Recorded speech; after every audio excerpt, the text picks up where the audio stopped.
Sometimes the hardest battles we fight are not against enemies, but against the cruel hand that life deals us when we least expect it. For Sarah McKinnon, that battle began the day they lowered her husband into the Wyoming soil, leaving her with nothing but debt, a failing ranch, and a daughter who still asks when Papa is coming home. The bank wants $3,000 in 30 days, or they'll take everything. At 28, Sarah has already buried one love and built walls around her heart that no man could climb. Then Jacob Stone rides up to her door. He's a wealthy rancher with calloused hands and honest eyes, carrying an offer that sounds too good to be true. "I'll pay your debts if you'll wear my ring," he says simply. It's a business arrangement, nothing more. She keeps her ranch, he gets a wife in name only. But in the wild heart of the Old West, some promises have a way of becoming something deeper. Can two wounded souls find healing in each other's company? Before we jump back in, tell us where you're tuning in from, and if this story touches you, make sure you're subscribed, because tomorrow I've saved something extra special for you. The Wyoming wind carried memories across the prairie like tumbleweeds, and Sarah McKinnon caught them all. Standing at her kitchen window, she watched dust devils dance across the pasture where Thomas used to train his horses, where he'd laugh and call out to her about dinner getting cold while he worked past sunset. That was before the fever took him, before the world turned upside down and left her holding pieces of a life that no longer fit together. She twisted the simple gold band on her finger, his ring, the one he'd placed there 7 years ago, with promises of forever. Forever had lasted exactly 5 years, 3 months, and 16 days. Now it served as both comfort and reminder of what she'd lost, what she'd never risk losing again. "Mama, why are you sad?" Emma's voice drifted from the kitchen table where she sat with her slate, practicing letters that wobbled like her voice when she asked about Papa. "Not sad, sweetheart, just thinking." Sarah turned from the window, forcing a smile for her 6-year-old daughter. Emma had Thomas's dark hair and serious brown eyes, but lately those eyes held questions that cut straight through Sarah's heart. The ranch sprawled across 800 acres of Wyoming territory, from the Sweetwater River to the rocky hills that glowed gold at sunset. Thomas had bought it with dreams bigger than his pocketbook, plans for a horse breeding operation that would make them wealthy. Instead, it had made them poor. The land was good, the water reliable, but dreams didn't pay bills, and Thomas's gentle nature had made him an easy mark for men with harder hearts and sharper business sense. Sarah moved to the kitchen table where papers lay, scattered like fallen leaves bills, notices, letters from the bank. Each one carried the same message: pay or lose everything. $3,000 might as well have been $3 million. The ranch brought in barely enough to cover food and basic supplies, let alone the mounting debts Thomas had accumulated, trying to build something lasting for his family. She pulled out a letter from the wooden box beside the papers, its edges soft from handling. Thomas's handwriting sprawled across the page in familiar loops and curves. "My dearest Sarah, another beautiful morning on our land. Watching you tend the garden reminds me why I work so hard. This place will be our legacy, something to pass down to Emma and her children. All my love, always, Thomas." He'd written it the spring before he died, full of hope and plans that would never come to pass. Sarah had dozens of such letters, words of love and dreams tucked away like pressed flowers. They were all she had left of the man who'd loved her with such fierce devotion, who'd seen something worthwhile in a schoolteacher's daughter from a failing farm back in Missouri. The sound of hoofbeats broke through her reverie.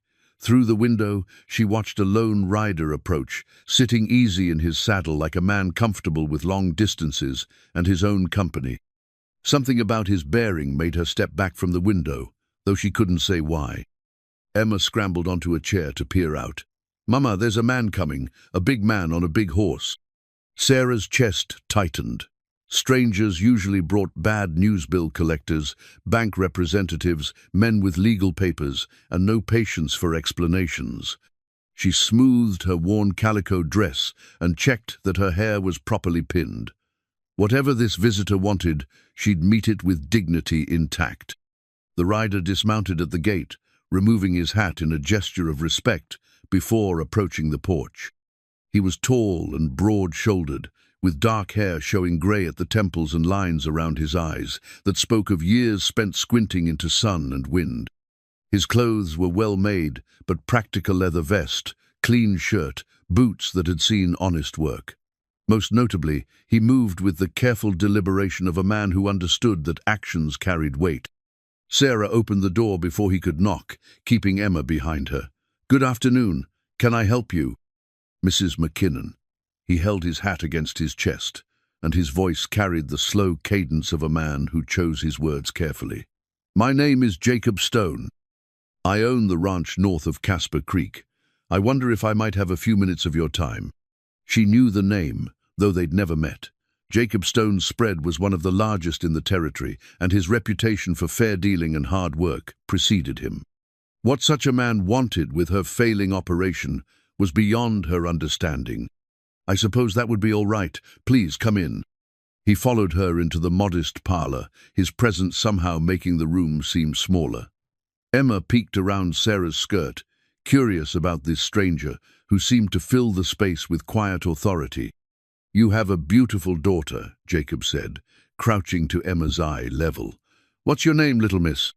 "Emma Rose McKinnon," she replied with careful pronunciation, the way Sarah had taught her. "I'm 6 years old and I can write my whole name." "That's quite an accomplishment." Jacob's smile transformed his serious features, revealing genuine warmth. "I have a mare at my place who just had a foal, black as midnight with white stockings. Maybe your mama would bring you to see him sometime." Emma's eyes widened with delight, but Sarah felt a familiar twist of pain.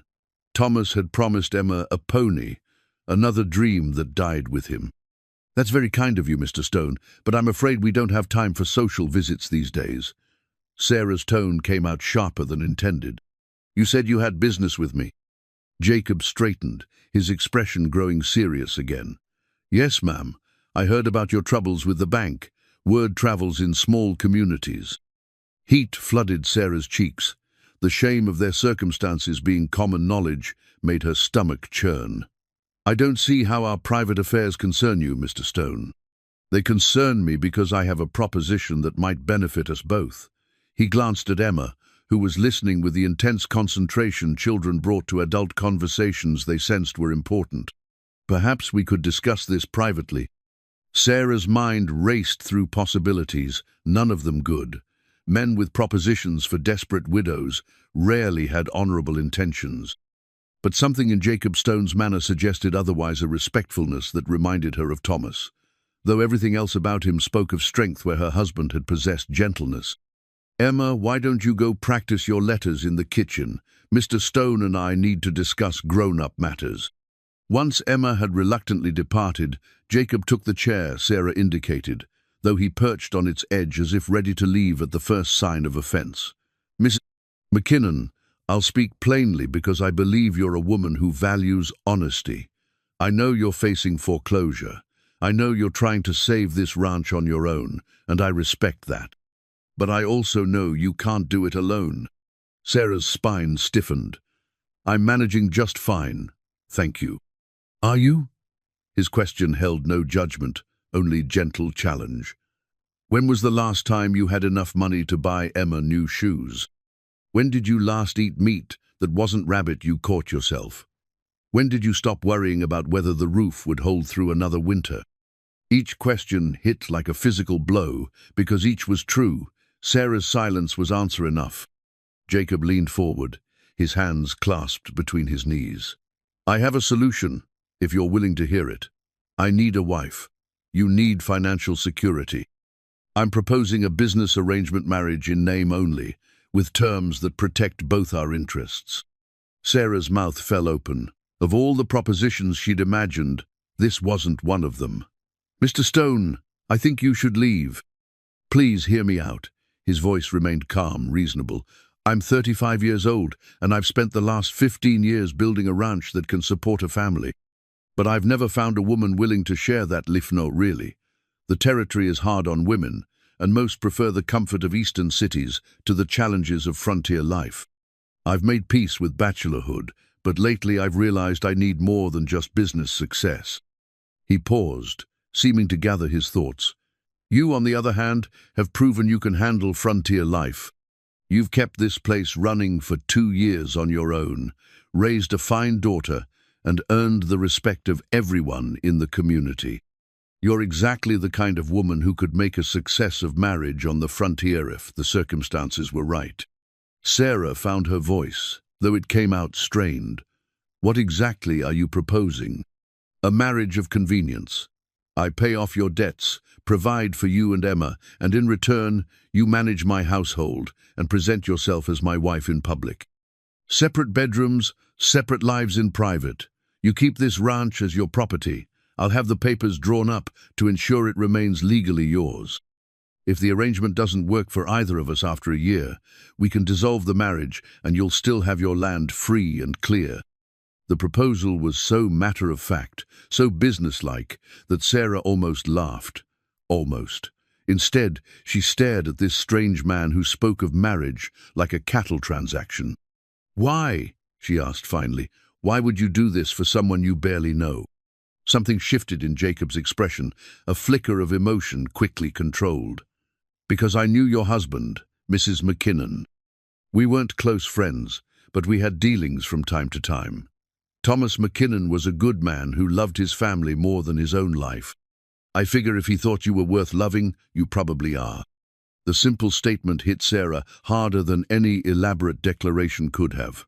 She looked down at her hands, at the wedding ring that felt suddenly heavy. "I need time to think," she whispered. "Of course."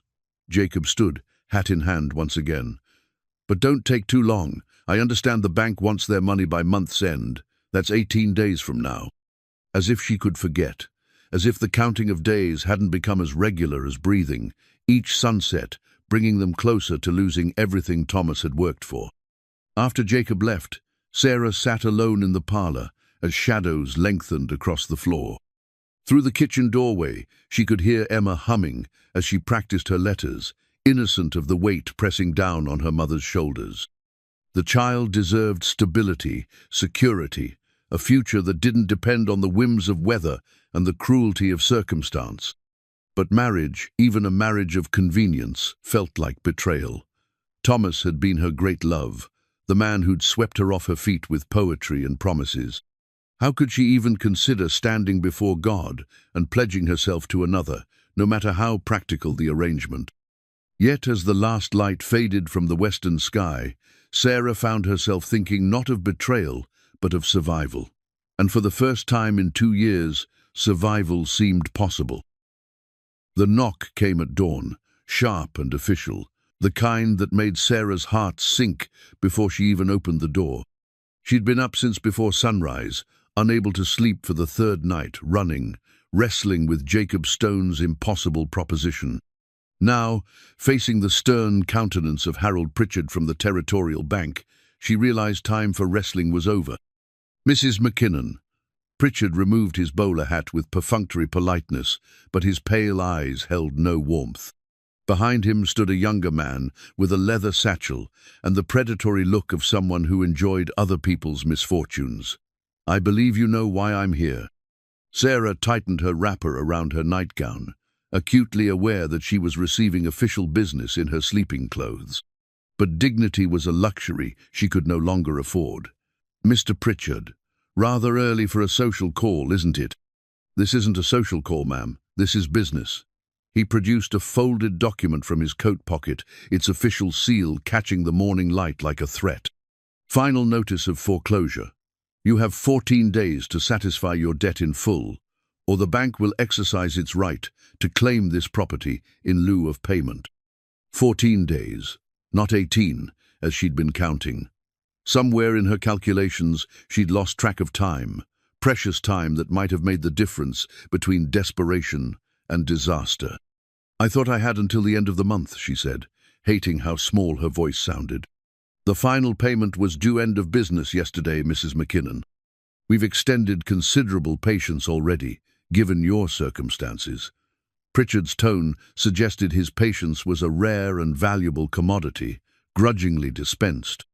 But the reality is, this bank has obligations to its investors. We cannot continue to carry bad debt indefinitely. Sarah took the foreclosure notice with hands that barely trembled. She'd been expecting this moment for months, but the reality of it still hit like a physical blow. And if I can raise the money, all of it? $3,247, including accumulated interest and fees.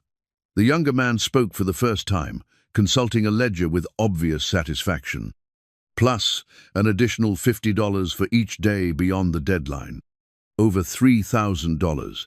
Sarah's entire world could be measured in dozens of eggs to sell, dozens of vegetables from her garden, dozens of small economies that never seemed to add up to enough.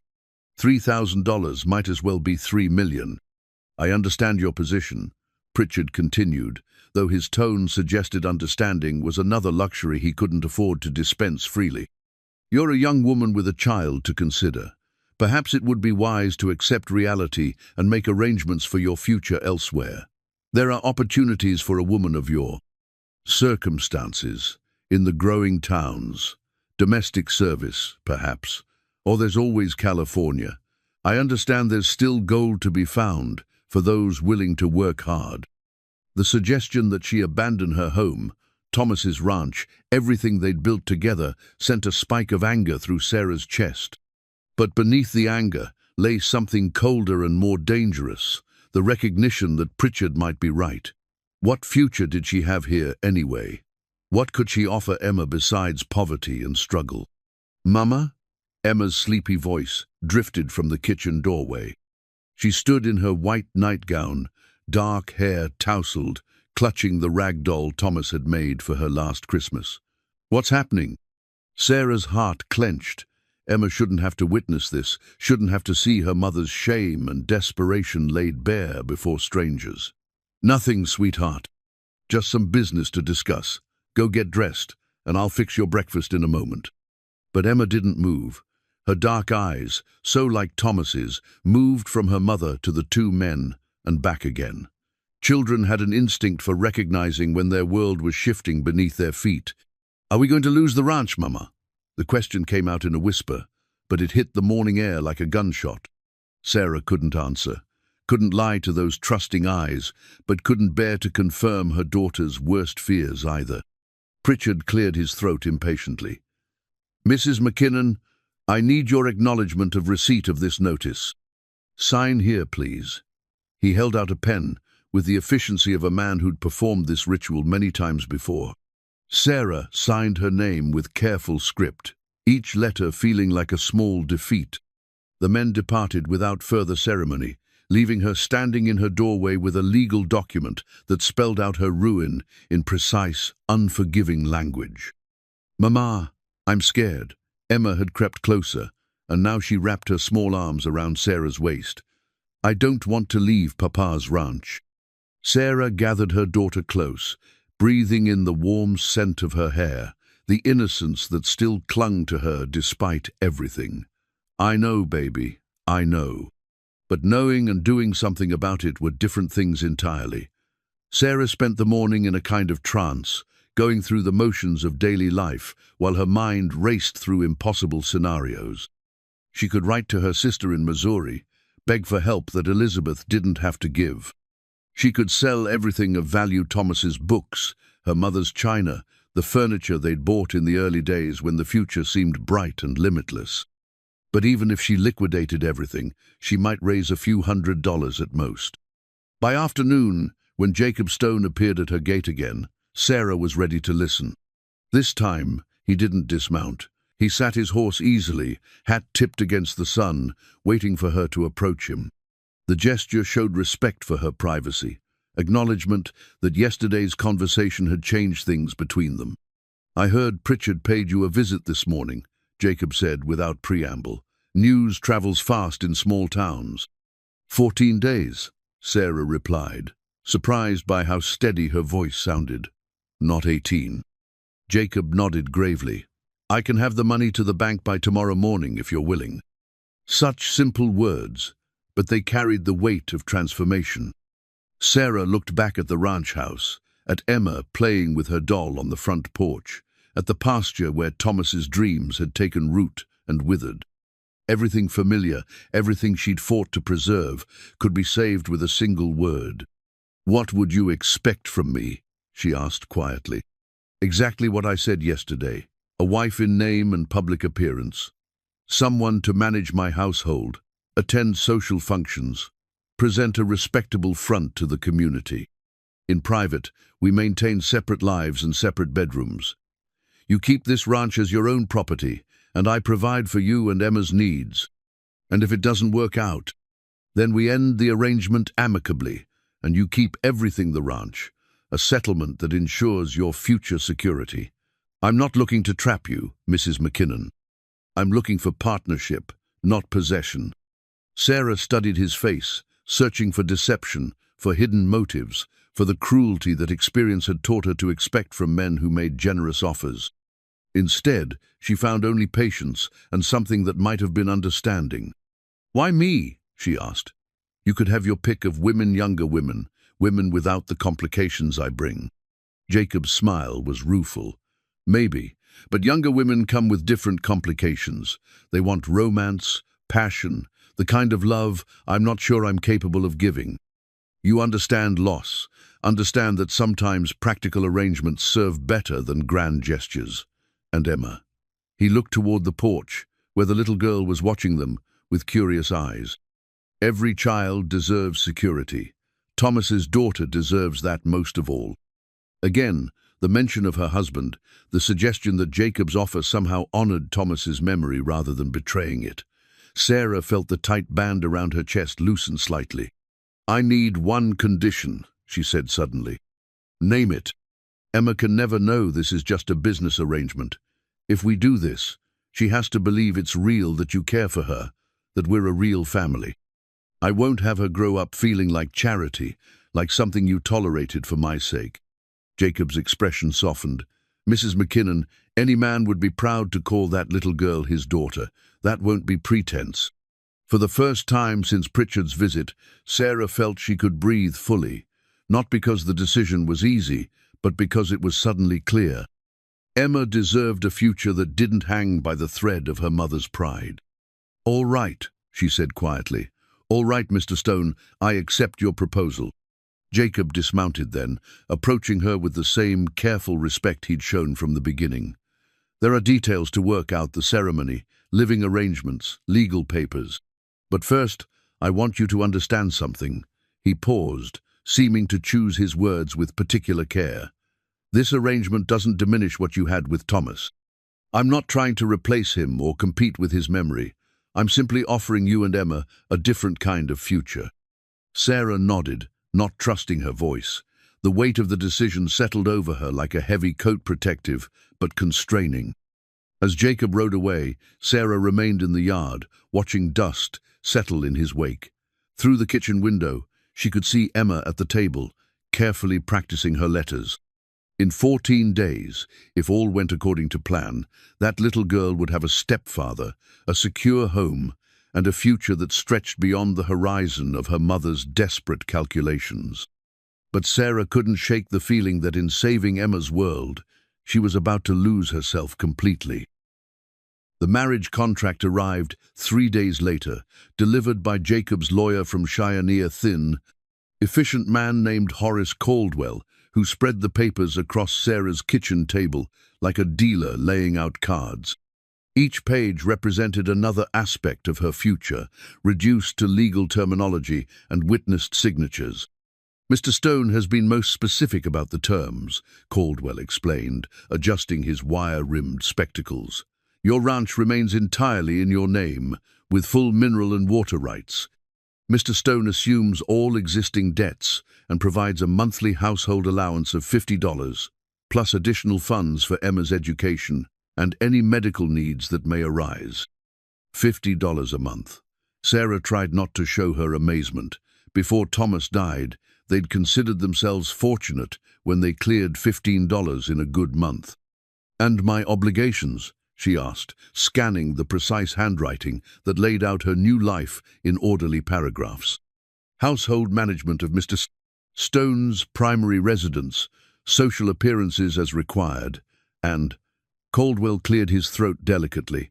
Presentation of a united domestic front in all public matters. Quite standard for arrangements of this nature. Arrangements of this nature. The phrase made their agreement sound commonplace, as if half the marriages in Wyoming Territory were founded on financial necessity rather than affection. Perhaps that wasn't far from the truth. Emma wandered in from the parlor, clutching her slate and regarding the stranger with polite curiosity. "Mama, who is this man?" "This is Mr. Caldwell, sweetheart. He's helping Mama with some important papers." Sarah smoothed Emma's hair, a gesture that had become automatic whenever she felt overwhelmed. "Why don't you show him how nicely you can write your name?" Emma dutifully displayed her slate, where Emma Rose McKinnon appeared in careful, slightly crooked letters. Caldwell examined it with the gravity of a judge reviewing evidence. "Excellent penmanship, young lady. I suspect you'll be quite the scholar." He turned back to Sarah. "Stone has specifically requested that provision be made for the child's education. There's a good school in Cheyenne, or if you prefer, arrangements can be made for a private tutor." "School in Cheyenne?" Sarah's heart clenched. "That would mean boarding arrangements, yes, though only if that's your preference. Mr. Stone seemed to think you might want to keep the child close." Caldwell's tone suggested he found such sentimentality impractical but harmless.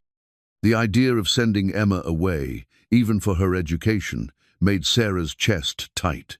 She'd already lost too much. She wouldn't voluntarily lose more. After Caldwell departed, Sarah sat at the table studying the contract. The terms were generous, more generous than she dared hope. Jacob would pay off every debt, provide comfortable living conditions, and ask nothing in return that seemed unreasonable or improper. On paper, it looked like salvation. So why did she feel like she was signing away more than just her name? The question lingered as she prepared for the wedding, set for the following Saturday at the courthouse in Cheyenne.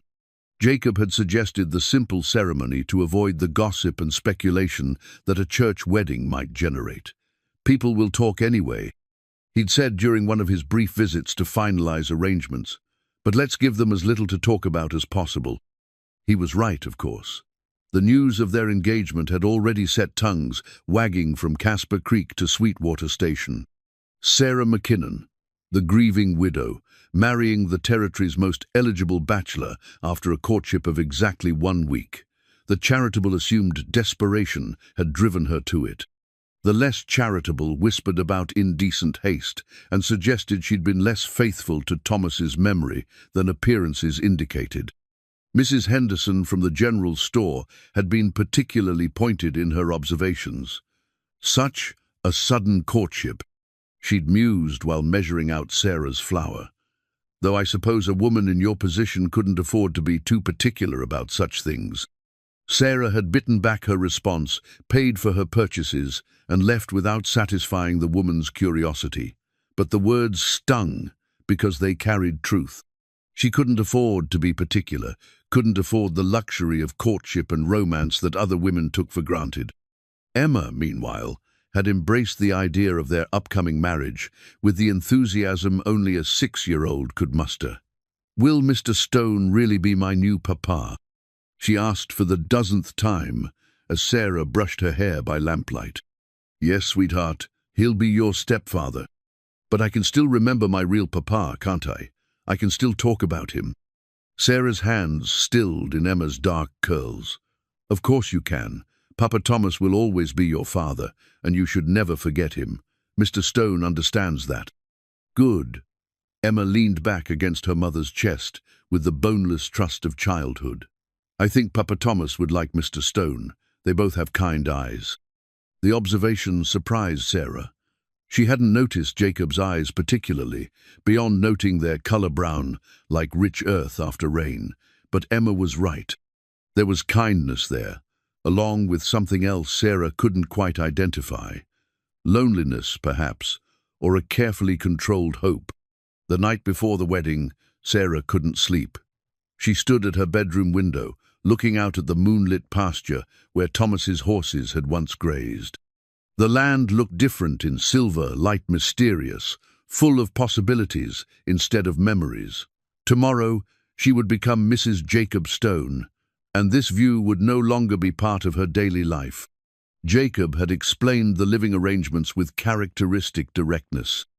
She and Emma would move to his ranch house, a substantial two-story structure with separate bedrooms for each of them and enough space for privacy. Her own ranch would be maintained by hired hands under Jacob's supervision, the profits such as they were deposited in an account bearing her name alone. "You can visit whenever you like," he'd assured her. "Consider it your retreat, your place to go when you need solitude or time to remember." The thoughtfulness of the gesture had surprised her. Most men would have seen the smaller ranch as a burden to be disposed of, not a sanctuary to be preserved. But then, Jacob Stone seemed to understand things about loss and memory that most people missed. When he'd mentioned Thomas, it wasn't with the awkward sympathy most people offered. It was with respect for what had been, acknowledgement that the past deserved honor, even as the future demanded attention. Saturday morning dawned clear and cold, with frost glittering on the grass like scattered diamonds. Sarah dressed carefully in her best-dressed navy blue wool with modest lace trim, suitable for a widow remarrying without ostentation. Emma wore her Sunday dress, white with tiny blue flowers, and chattered excitedly about riding in Jacob's wagon to Cheyenne. He arrived precisely at 9 o'clock, driving a well-appointed buggy rather than the work wagon Sarah had expected. He wore a dark suit that showed his broad shoulders to advantage, and his hair was neatly trimmed, though it still showed the tendency to curl at the collar. "You look lovely," he said simply, helping her into the buggy, with the same careful courtesy he'd shown from their first meeting. "Thank you." Sarah settled her skirts and tried to calm the flutter in her stomach. This was a business arrangement, nothing more. There was no reason for nervousness. But as they drove toward Cheyenne, with Emma bouncing excitedly between them and pointing out landmarks along the way, Sarah couldn't shake the feeling that she was crossing more than just miles of prairie. She was crossing into a new life, one where she would be known as Jacob Stone's wife, where her identity would be shaped by his reputation and their shared pretense of marital harmony. The courthouse ceremony was brief and businesslike, conducted by Judge Morrison with 2 clerks serving as witnesses. Sarah spoke her vows in a steady voice, Jacob's responses equally controlled. When the judge pronounced them husband and wife, Jacob's kiss was gentle and brief, the touch of his lips against hers lasting barely a heartbeat. "Congratulations, Mrs. Stone," he said quietly, and Sarah felt a shock of recognition. She was no longer Sarah McKinnon. That woman Thomas's wife, the struggling widow wad, ceased to exist in the space between vow and kiss. Emma hugged them both with delighted enthusiasm, chattering about her new family as they signed the marriage certificate. To her, this was a celebration, the happy ending to a difficult chapter. Sarah envied her daughter's simple faith that everything would work out perfectly. On the ride back to Jacob's ranch, Sarah found herself studying her new husband's profile. He handled the reins with easy competence, answering Emma's endless questions with patience and good humor. When Emma asked about the horses she'd been promised, he described them in detail that made the child squirm with anticipation. "There's a gentle mare named Buttercup who's perfect for learning to ride," he told her, "and a colt named Thunder who's young enough to grow up with you. By the time you're 10, you'll be riding like you were born in the saddle." "Can Mama ride too?" Emma asked. She used to ride Papa Thomas's horses before they got sick. A shadow crossed Jacob's face at the mention of the horse's illness, another of Thomas's financial disasters that had contributed to their current situation. But he recovered smoothly. "Of course she can. We'll get her a horse of her own, something spirited enough to be interesting but gentle enough to be safe." Sarah listened to this conversation about her future with a strange sense of detachment. These people, her husband and daughter, were planning a life that included her, but she felt like an observer rather than a participant. As they approached Jacob's ranch, Sarah got her first clear look at what would be her new home. The house was larger than she'd expected, built of stone and timber, with a wide porch that wrapped around 3 sides. Corrals and outbuildings spread across the immediate area, all showing signs of prosperity and careful maintenance. This wasn't just a working ranch, it was an estate, the kind of establishment she'd never imagined inhabiting. "It's beautiful," she said, and meant it. "It's home," Jacob replied simply. "Our home now. Our home." The words carried weight, implied sharing and belonging that existed only on paper. As Jacob helped her down from the buggy, Sarah wondered how long it would take before the pretense began to feel real, and whether that would be a blessing or another kind of loss entirely. The stone ranch house possessed a grandeur that Sarah had only imagined from the outside. Inside, polished wood floors gleamed under hand-woven rugs, and furniture built to last generations filled rooms designed for comfortable living rather than mere survival. A stone fireplace dominated the main room, flanked by bookshelves that held more volumes than Sarah had seen outside of the general store. "This will be your room," Jacob said, leading her up the oak staircase to a spacious bedroom at the front of the house. Windows faced east toward the mountains, and someone had already placed a vase of late-season wildflowers on the dresser. "Emma's room is just next door, and mine is at the back of the house." The bed was larger than any Sarah had ever slept in, covered with a quilt in deep blues and greens that looked like it had been crafted by skilled hands. A writing desk sat beneath one window, complete with paper and Inca luxury she hadn't enjoyed since her teaching days back in Missouri. "It's lovely," Sarah said, running her fingers along the smooth wood of the dresser. "You didn't need to go to such trouble." "No trouble. A woman should have a comfortable place to call her own." Jacob's tone was matter-of-fact, but Sarah caught something else beneath it, perhaps the recognition that comfort had been scarce in her life lately. Emma's delighted shriek from the adjoining room interrupted any response Sarah might have made. They found the little girl bouncing on a bed that seemed enormous compared to the narrow cot she'd used at the old ranch, examining a collection of books that someone had thoughtfully arranged on a child-sized shelf. "Look, Mama, there are stories about princesses and horses and magic kingdoms." Emma held up a leather-bound volume with gilt lettering. "Can we read one tonight?" "Of course, sweetheart." Sarah glanced at Jacob, who was watching Emma's excitement with something approaching wonder. "Though perhaps we should thank Mr. Stone for providing such lovely books." "Thank you, Papa Jacob." Emma launched herself at her new stepfather with the fearless affection of childhood, wrapping her arms around his waist. Sarah watched Jacob's face transform as he returned the embrace, his expression softening in a way that made him look younger, less guarded. Whatever his motivations for this marriage, his fondness for Emma appeared genuine. The remainder of their first day passed in a careful dance of discovery and adjustment. Jacob showed them the kitchen larger and better equipped than anything Sarah had imagined, and explained that Mrs. Chen, his housekeeper, came 3 days a week to help with heavy cleaning and laundry. "She's been with me for 5 years. Jacob explained as Sarah examined the cast-iron stove that would make cooking infinitely easier than the temperamental wood-burning range she'd left behind. "Her husband works with the horses. Good people, very reliable." Sarah nodded, though privately she wondered how Mrs. Chen would react to suddenly having a woman of the house to answer to. In her experience, established households had their own rhythms, and newcomer seven wives weren't always welcome disruptions. But Jacob seemed to anticipate her concerns. "I've explained the situation to both of them. They understand this is your home now, and they'll take direction from you regarding household matters." The phrase "the situation" hung in the air between them. Sarah wondered exactly how Jacob had explained their arrangement to his employees. A love match would require no explanation, but a marriage of convenience demanded delicate handling to maintain the fiction of normalcy. As afternoon faded toward evening, Jacob took them to see the horses Emma had been promised. The barn was a marvel of organization and cleanliness, with over a dozen animals in individual stalls that looked better maintained than some houses Sarah had known. Emma was immediately smitten with Buttercup, a gentle bay mare with kind eyes and infinite patience for small hands stroking her nose.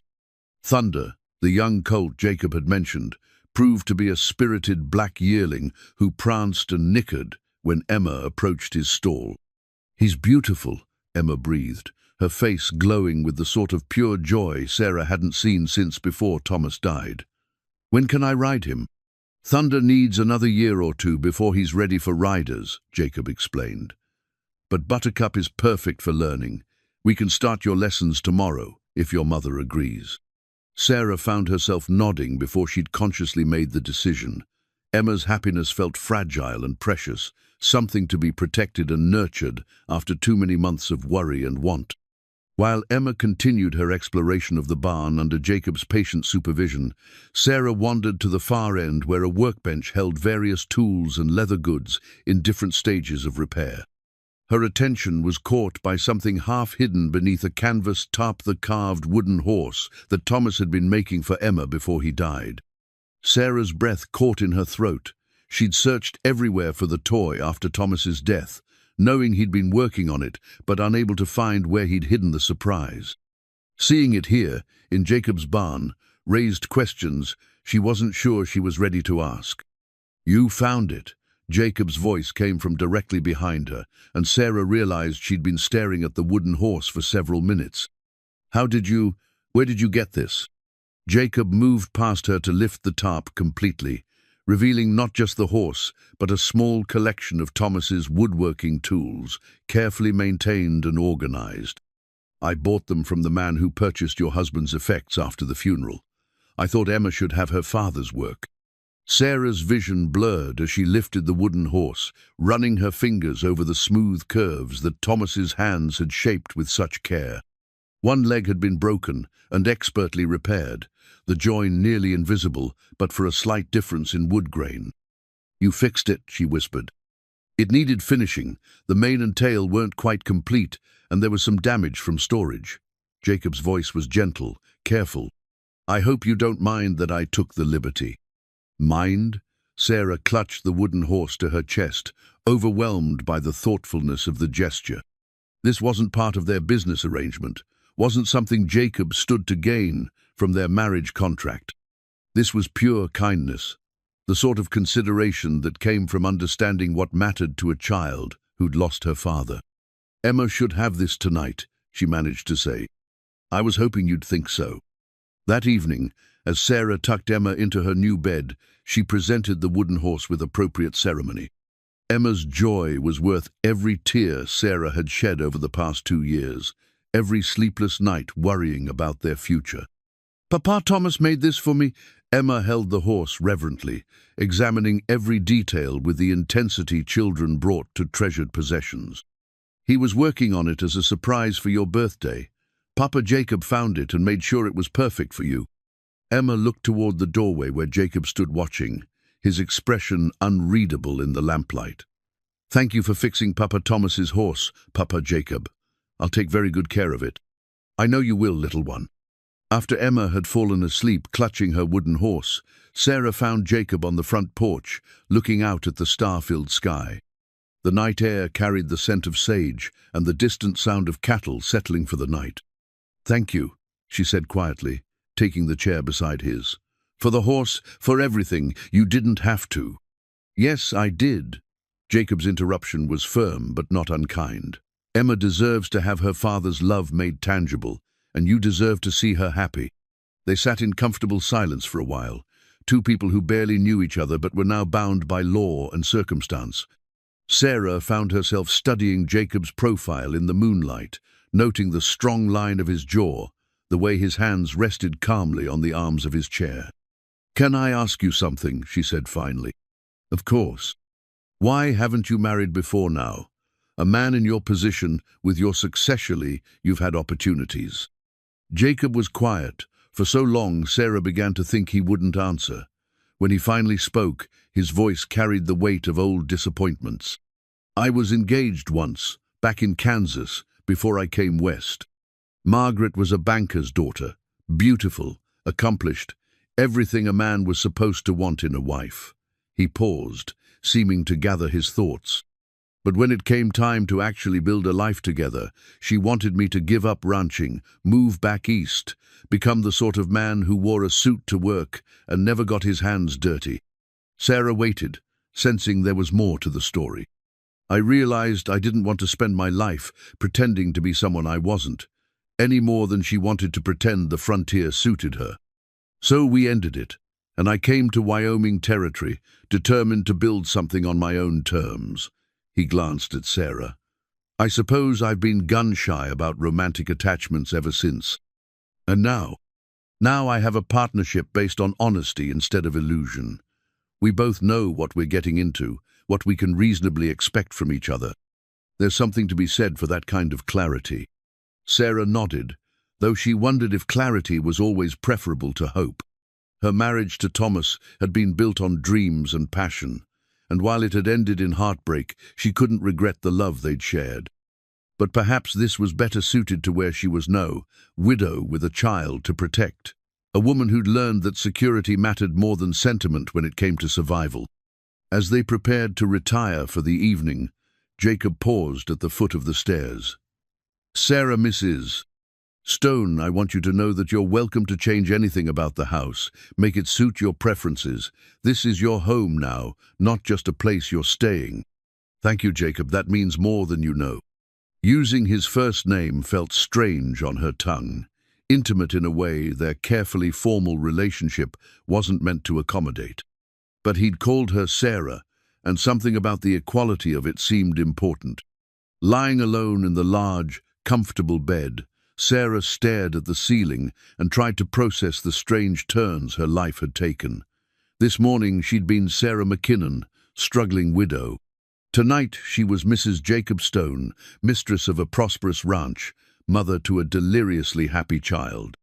The transformation should have felt like victory. Instead, it felt like stepping into someone else's life, wearing someone else's identity, like an ill-fitting dress.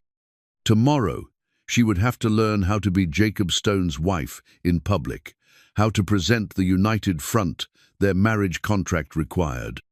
But tonight, listening to Emma's peaceful breathing through the adjoining wall and the distant sound of Jacob moving quietly around his own room, Sarah allowed herself to hope that perhaps this strange arrangement might grow into something approaching contentment. It wasn't love, but after everything she'd lost, contentment seemed like enough. 3 weeks into their marriage, Sarah began to understand the rhythm of life at the Stone Ranch. Jacob rose before dawn to check the cattle and horses, returning for breakfast that she had learned to time precisely to his needs. Emma chattered through meals, regaling them with stories from her riding lessons and discoveries around the ranch.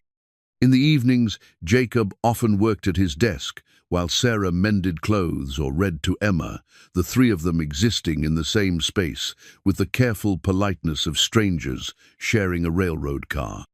It was during one such evening that Sarah discovered her mother's recipe book among her possessions, its pages yellow with age and marked with stains from countless meals prepared with love and hope.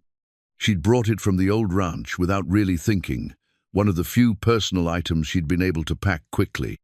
"What's that you're reading?" Jacob asked, looking up from his ledgers as Sarah turned the fragile pages by lamplight. "My mother's recipes. She wrote down everything she knew about cooking and keeping house, said a woman needed to know how to make a home wherever she found herself." Sarah's fingers traced her mother's careful handwriting instructions for cornbread that rose light as air, remedies for winter ailments, the secret to preserving vegetables through lean seasons. Jacob set aside his pen, genuine interest replacing the polite inquiry she'd expected. "My mother never wrote down her recipes. I always regretted that after she passed. There were certain dishes she made that no one else could duplicate." "What kind of dishes?" "Apple dumplings that seemed to float in their syrup, chicken and dumplings that could cure any ailment known to man. And bread, Lord, she could make bread that spoiled you for anything you could buy in town." Jacob's expression grew distant with memory. "I haven't tasted anything like it since she died." Something in his tone made Sarah look up from the recipe book, seeing past his usual careful composure to the loneliness beneath. Here was a man who owned thousands of acres, who commanded respect throughout the territory, but who missed his mother's cooking with the wistfulness of a lost child. "I could try to make some of those things," Sarah offered quietly, If you'd like, Mama's book has recipes for all kinds of bread, and I've always been fair hand at dumplings." Jacob's smile transformed his entire face, reminding Sarah that he was still a relatively young man despite his serious demeanor. "I'd like that very much. Though I should warn you, my memories might be better than reality. Everything tastes better when you're 8 years old, and your biggest worry is finishing your chores before dark." Maybe, but there's only one way to find out. So began a new routine. After Emma was tucked into bed each night, Sarah would sit at the kitchen table with her mother's recipe book, while Jacob told her about his childhood in Kansas, about his mother's cooking, and his father's determination to make something of their hard-scrabble farm. In return, Sarah shared memories of her own mother, of learning to cook on a temperamental wood stove, and the satisfaction of feeding a family well on very little. These conversations revealed sides of Jacob that Sarah hadn't expected. Away from the responsibilities of running the ranch, he proved to have a gentle sense of humor and a storyteller's gift for bringing the past to life. He spoke of his parents with deep affection, of siblings scattered to the winds by circumstance and ambition, of the loneliness that had driven him west in search of something he couldn't quite name. "I used to think success meant being able to do everything yourself," he admitted one evening, as Sarah practiced kneading dough the way her mother had taught her. "But there's something to be said for sharing the work, sharing the results." Sarah glanced up from her work, flour dusting her hands and probably smudged on her cheek. "Is that what we're doing? Sharing?" The question hung between them, heavier than she'd intended. They were sharing a house, sharing meals, sharing the responsibility of raising Emma. But sharing implied a partnership that went beyond their carefully negotiated contract. "I think so," Jacob said finally, "or learning how to anyway." The bread Sarah made that night was her mother's recipe for Sunday loaves rich with eggs and butter, sweetened with honey from the ranch's own hives. When Jacob tasted it the next morning, his eyes closed in something approaching reverence. "Not quite like my mother's," he said thoughtfully, "but better than I dared hope. Thank you." Such a simple exchange, bread offered and gratefully received, but something shifted between them in that moment. The careful distance they'd maintained began to soften around the edges, replaced by something warmer and more comfortable. Emma noticed the change, of course. Children had radar for adult emotions, especially when those emotions affected their own security. She began including Jacob more naturally in her conversations, asking his opinion on important matters like whether her wooden horse needed a name and what color ribbon would look best in Buttercup's mane. "Papa Jacob," she announced one morning over breakfast, using the title she'd assigned him with the confidence of childhood. "I think you should teach Mama how to ride better. She's scared of the big horses." Sarah nearly choked on her coffee. "I'm not scared, sweetheart. I'm just cautious." "She's being sensible," Jacob said diplomatically. "Some of our horses are quite spirited, but there's a gentle gelding named Steady who might suit you if you're interested in riding again." The truth was, Sarah missed riding more than she'd admitted. Before Thomas's illness, before the financial pressures mounted, she'd loved the freedom of moving across the prairie on horseback, the sense of partnership between rider and animal. But the horses at their old ranch had been sold off one by one, and she'd pushed the longing aside as just another loss to be endured. "I might like that," she said carefully. "Wonderful," Emma bounced in her chair. "We can ride together, all three of us, like a real family." The phrase "real family" echoed in Sarah's mind long after breakfast was finished. Was that what they were becoming? The marriage contract made no provision for genuine affection, yet she found herself looking forward to Jacob's return each evening, to the quiet conversations that had become part of their routine. More telling, she'd begun to think of the ranch house as home, rather than simply the place where she lived.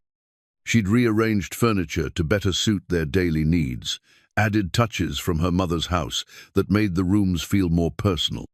Jacob not only accepted these changes but encouraged them, seeming to understand that a woman needed to put her own stamp on her living space. The riding lessons began the following week. Steady proved to be aptly named a calm, patient gelding who tolerated Sarah's nervousness with the dignity of a horse who'd seen many beginners through their early fears. Jacob was a good teacher, patient and encouraging without being condescending. "Feel his rhythm," Jacob instructed as Sarah guided Steady around the corral at a walk.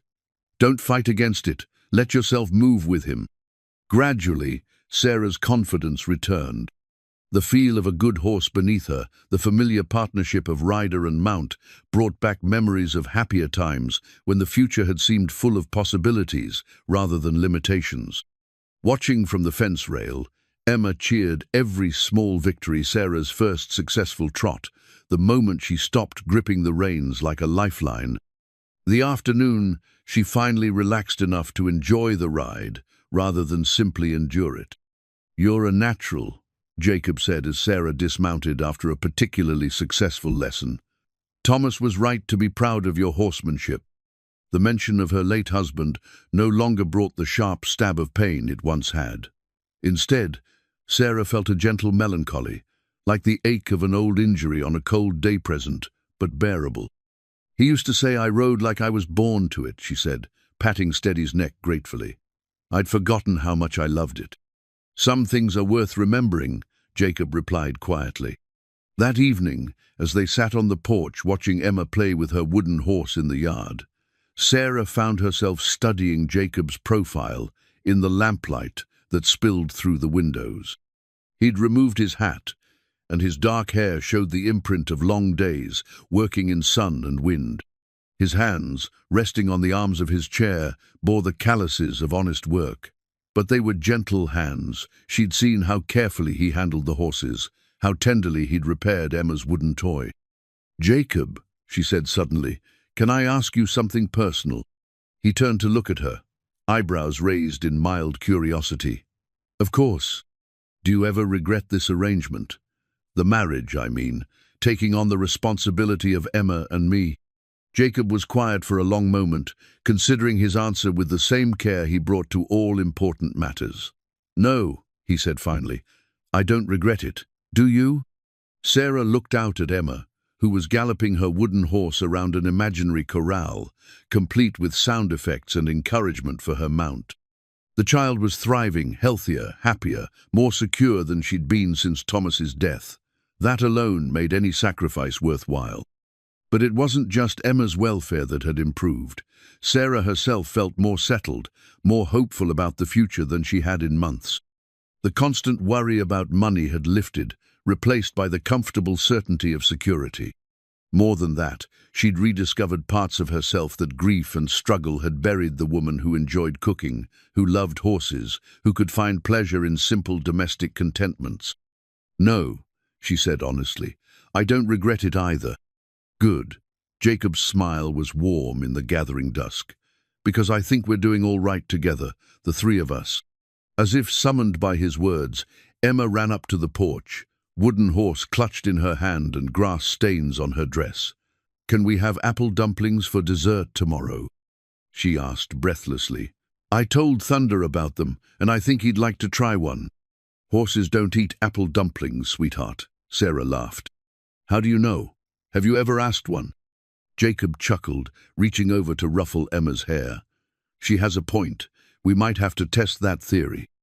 Watching them together, her daughter, and this man who'd become her husband in name, but was growing into something more like a true father, Sarah felt a warmth that had nothing to do with the evening air. This wasn't the passionate love she'd shared with Thomas, but it was something equally valuable: partnership, companionship, the quiet satisfaction of building something good together. As they prepared for bed that night, moving through the house with the easy familiarity of people who'd found their rhythm together, Sarah realized that contentment might be underrated. It lacked the drama of grand passion, but it wore well over time, comfortable as an old quilt and just as warming. Perhaps that was enough. Perhaps, for a woman who'd already known great love and great loss, contentment was not a consolation prize, but a gift in its own right. The storm came without warning on a Tuesday evening in late October, rolling across the prairie like God's own fury unleashed upon the earth. Sarah had been preparing supper when the wind began howling around the house with a sound like banshees rattling windows and sending Emma running to her side with wide, frightened eyes. "Mama, what's that noise?" Before Sarah could answer, Jacob burst through the front door, his coat streaming water and his face grim with concern. "Storm cellar," he said without preamble. "Now, this one's going to be bad." Sarah had noticed the storm cellar during her first tour of the rancha, sturdy structure built into the hillside behind the house, designed to withstand the worst weather the territory could deliver. She'd hoped never to need it, but the increasing violence of the wind and the ominous green tinge to the sky suggested that hope had been naive. They gathered essential supplies, quickly blankets, water, the medical kit Jacob kept stocked for emergencies. Emma clutched her wooden horse and pressed close to Sarah's side as they hurried across the yard, the wind so strong it threatened to knock them off their feet. The storm cellar was larger than Sarah had expected, with sturdy wooden shelves lined with preserved food and emergency supplies. Oil lamps cast dancing shadows on stone walls, and thick wooden beams overhead spoke of construction meant to last. Jacob lit several lamps, while Sarah settled Emma on a makeshift bed of blankets, trying to project calm she didn't feel. The storm hit with the force of a freight train. Through the thick walls, they could hear wind that sounded like the world ending, punctuated by crashes that might have been trees falling or buildings collapsing. Emma whimpered and burrowed deeper into Sarah's arms, while Jacob checked and rechecked their supplies with the methodical precision of a man who'd weathered such storms before. "How long do these usually last?" Sarah asked during a brief lull in the wind. "Could be an hour, could be all night. No way to know until it passes." Jacob's voice was steady, reassuring. "But we're safe here. This cellar has weathered storms for 15 years without so much as a leak." As if to test his confidence, the wind picked up again, howling with renewed fury. Something heavy crashed against the celladora tree branch, perhaps, or debris torn from one of the outbuildings. Emma's grip on Sarah tightened. "Tell me a story, Mama," she whispered. "A happy story about princesses and horses." So Sarah told stories, her voice competing with the storm's rage as she wove tales of brave princesses and magical kingdoms where storms always ended in rainbows.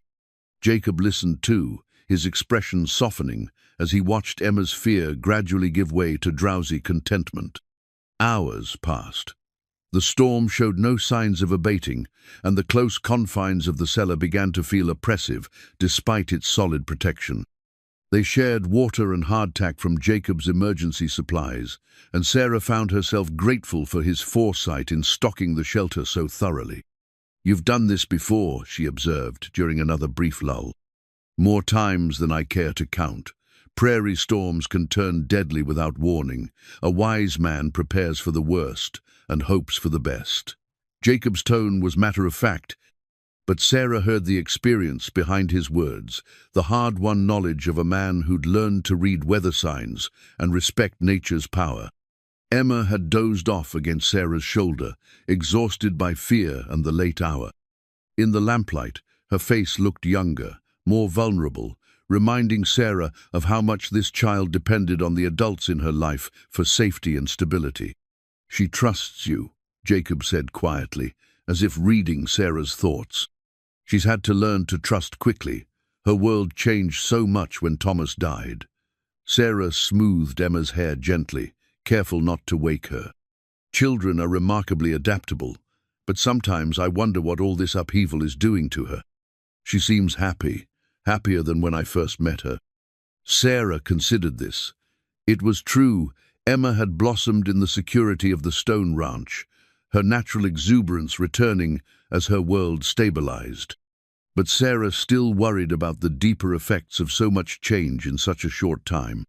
"Do you think we're doing the right thing?" she asked suddenly. "This arrangement of ours, is it fair to her, letting her believe we're a real family when it's all just pretense?" Jacob was quiet for so long that Sarah began to think he wouldn't answer. When he finally spoke, his voice carried a weight she hadn't heard before. "Is it pretense, Sarah?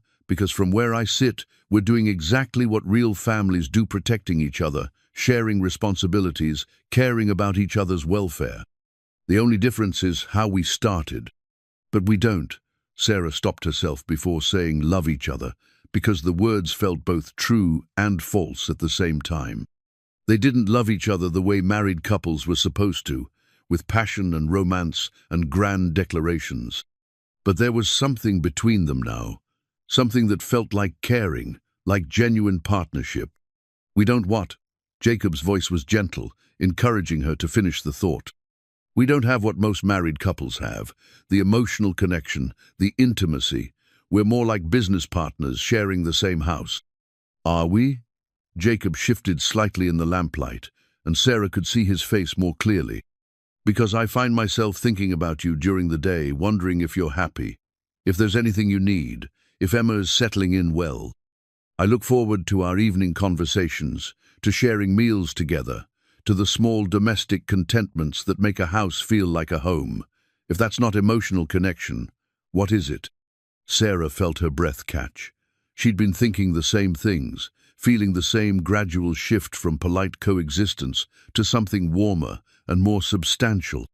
But hearing Jacob articulate it made it real in a way that frightened her. I don't know, she whispered. I think it's the beginning of something real, Jacob said quietly. Not the passionate romance of storybooks, but something steadier, more durable, built on respect and growing affection rather than infatuation. The storm chose that moment to unleash another furious assault on their shelter, wind howling like a living thing, and rain drumming against the door with enough force to rattle the hinges. Emma stirred in Sarah's arms but didn't wake, trusting in the safety of the adults around her.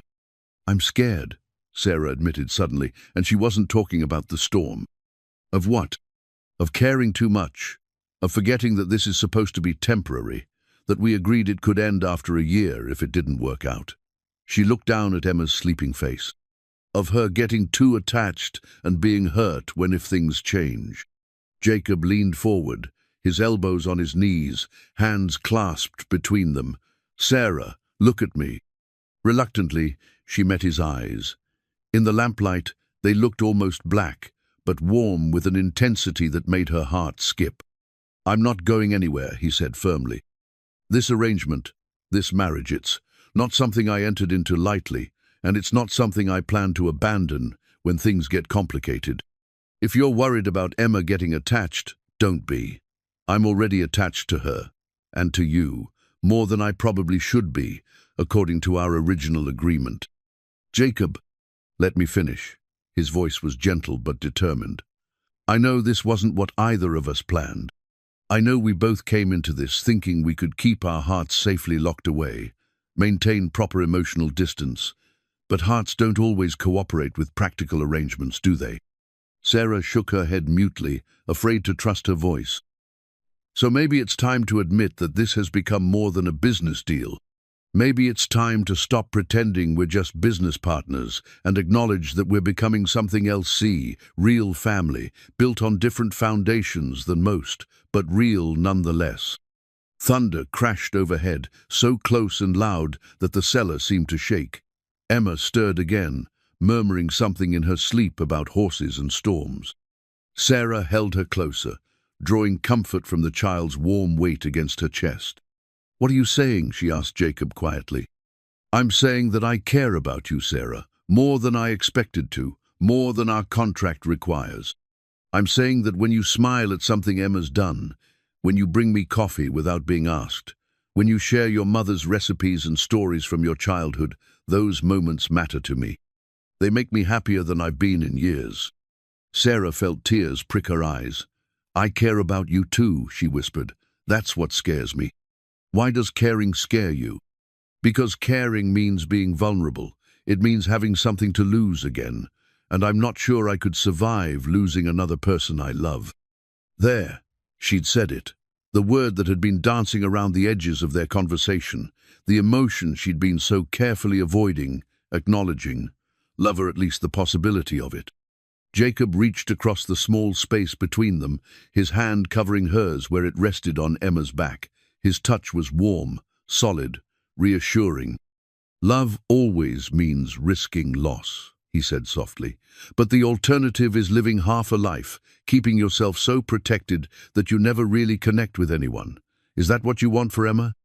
For her to see her mother afraid to care, afraid to take chances on happiness?" Sarah considered his words as the storm raged above them. Emma had already lost one father. What would it do to her to lose another if this arrangement fell apart? But conversely, what would it do to her to grow up in a house where the adults were afraid to be fully present with each other? "I don't know how to do this," Sarah admitted. "How to let myself care without being terrified of the consequences." "Neither do I," Jacob said honestly. "But maybe we can learn together. Maybe we can take it one day at a time, let whatever's growing between us develop naturally, instead of trying to force it or prevent it." The storm was beginning to weaken, the wind's howl diminishing to a more manageable roar. Soon they'd be able to leave the shelter, return to the house, resume their careful daily routines. But something had changed. In the intimate darkness of the storm cellar, some barrier had been acknowledged and gently set aside. "All right," Sarah said finally, "one day at a time." Jacob's smile was like sunrise after the longest night. One day at a time. When the storm finally passed and they emerged into the pre-dawn darkness, they found surprisingly little damage to the main buildings. A few tree branches down, some scattered debris, but nothing that couldn't be cleaned up with a day's work. The house itself was untouched, as solid and welcoming as they'd left it hours earlier. Emma woke as they carried her upstairs to her bedroom, blinking sleepily in the lamplight. "Is the storm over, Mama?" "Yes, sweetheart, we're all safe." "Good." Emma's voice was already drowsy again. "I wasn't scared. Papa Jacob kept us safe." As Sarah tucked Emma into bed, she caught Jacob's eye across the child's small form. Something had indeed changed during their hours in the storm cellar, not just between the adults, but in Emma's perception of their family unit. She'd called Jacob Papa without hesitation, claimed his protection as her right, trusted in his ability to keep them safe. Perhaps Jacob was right. Perhaps they were already a real family, and it was time to stop pretending otherwise. Later, as they stood in the hallway outside their respective bedrooms, the careful distance they'd maintained for weeks seemed suddenly artificial. "Thank you," Sarah said quietly, "for keeping us safe, for making me feel like caring isn't just another form of recklessness." "Thank you for letting me in," Jacob replied, "for trusting me with Emma, with yourself. I know that wasn't easy." They stood there for a moment longer, neither quite ready to retreat to the separate rooms that suddenly seemed less necessary than before. Finally, Sarah reached up and touched Jacob's cheek gently, a gesture of gratitude and something deeper. "Good night, Jacob." "Good night, Sarah." As she prepared for bed, Sarah found herself humming something she hadn't done since Thomas died. The storm was over, her family was safe, and for the first time in months, the future felt full of possibilities rather than fears. Outside her window, the first light of dawn was painting the sky pale gold, promising a new day filled with whatever they chose to make of it. The photograph fell from between the pages of Jacob's ledger like an autumn leaf, fluttering to the floor at Sarah's feet as she tidied his desk. She'd been straightening the papers scattered by their hasty departure to the storm cellar the night before, a domestic task that had become second nature in the weeks since their marriage. But as she bent to retrieve the fallen photograph, her world tilted on its axis. Two young men stared back at her from the faded daguerreotypeon, unmistakably Jacob, though years younger, and with a carefree expression she'd never seen on his face. The other was Thomas. Her Thomas, grinning with the easy confidence of youth, his arms slung companionably around Jacob's shoulders. Sarah's hands shook as she examined the photograph more closely. Both men wore the uniforms of railroad workers, and scrawled across the bottom in fading ink were the words, "Kansas Pacific Railway, Summer 1868, J. Stone, T. McKinnon." "Sarah," Jacob's voice came from the doorway, and she looked up to find him watching her with an expression that confirmed her worst fears. He'd known this moment would come eventually. "You knew him." Her voice came out flat, emotionless. You knew Thomas before you came to Wyoming, before he married me. Jacob stepped into the room, closing the door behind him with careful precision. Yes. How long? Sarah's grip on the photograph tightened until her knuckles showed white. How long have you known who I was when you made your proposition? From the beginning, Jacob's honesty hit like a physical blow. I knew exactly who you were when I rode up to your door that day. Sarah sank into the chair behind his desk, the photograph trembling in her hands. Everything she'd believed about their arrangement, about Jacob's motivations, crumbled like a house built on sand. Why didn't you tell me? Because I knew how it would sound. I knew you'd think I was taking advantage of your situation, that my feelings weren't genuine. Jacob remained standing, his hands clasped behind his back like a soldier awaiting judgment. I knew you'd refuse my help if you thought it was driven by pity or guilt. Wasn't it? Sarah's voice cracked with the weight of betrayal. Pity for poor Thomas McKinnon's widow. Guilt because you had the success that eluded him? No. Jacob's answer was firm, but Sarah heard the hurt beneath it. It was love, Sarah. It was love for a woman I'd admired from afar for years. Love for the memory of the best friend I ever had. Love for a child who deserved better than the hand fate had dealt her. Love. The word that had been growing between them, the emotion they'd begun to acknowledge in the storm cellar, now felt tainted by deception. How could she trust feelings built on a foundation of lies? Tell me, she demanded. Tell me everything. How you knew Thomas, how you knew about me, why you waited until now to... She gestured helplessly at the photograph. Jacob moved to the window, looking out at the ranch he'd built with such care. When he spoke, his voice carried the weight of old memories and older regrets. Thomas and I worked together on the Kansas Pacific for 3 years. We were young, full of dreams about making our fortunes and settling down with good women and better land. He talked about you constantly, the school teacher he was courting back in Missouri, the woman who wrote him letters that made him smile for days. Jacob's hands gripped the windowsill. I was half in love with you before I ever met you, just from hearing Thomas describe your intelligence, your kindness, your strength. Sarah's throat tightened. She remembered those letters, remembered pouring her heart onto paper for a young man who seemed to treasure every word. When Thomas decided to leave the railroad and try his hand at ranching, I wanted to go with him. We had plans partners in business, as we'd been partners in work. But then my father died, left me some money and the responsibility for my mother and sister. I had to go back to Kansas, settle affairs, make arrangements. By the time I was free to leave, Thomas had already bought his land and married you. So you came to Wyoming later.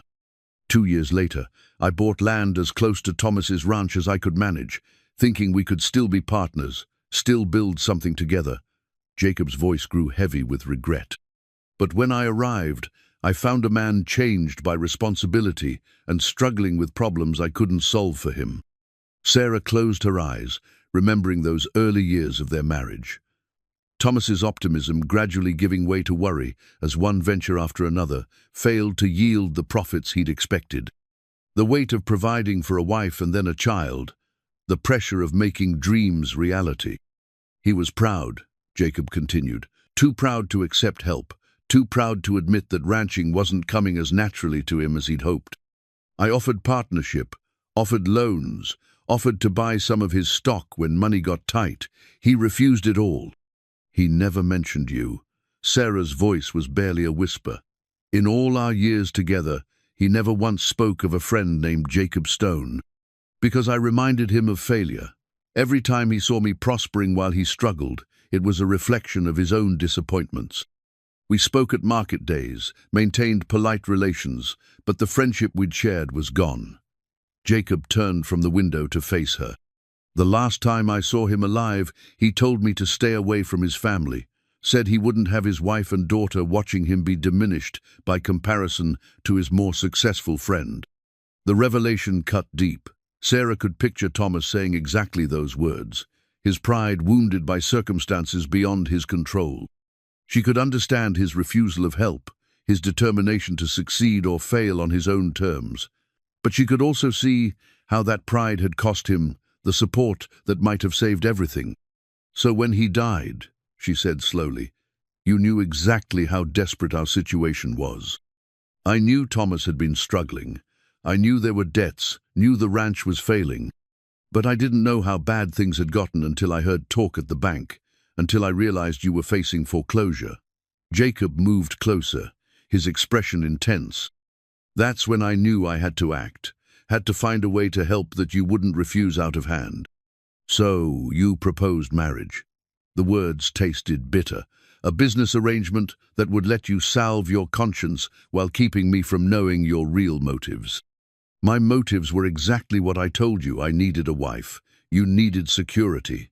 The fact that I'd loved you from afar for years, that I'd grieved for Thomas and wanted to honor his memory by protecting his family, those were reasons I couldn't share, without sounding like either a madman or a liar." Sarah stared at the photograph again, seeing her husband's young, hopeful face beside Jacob's.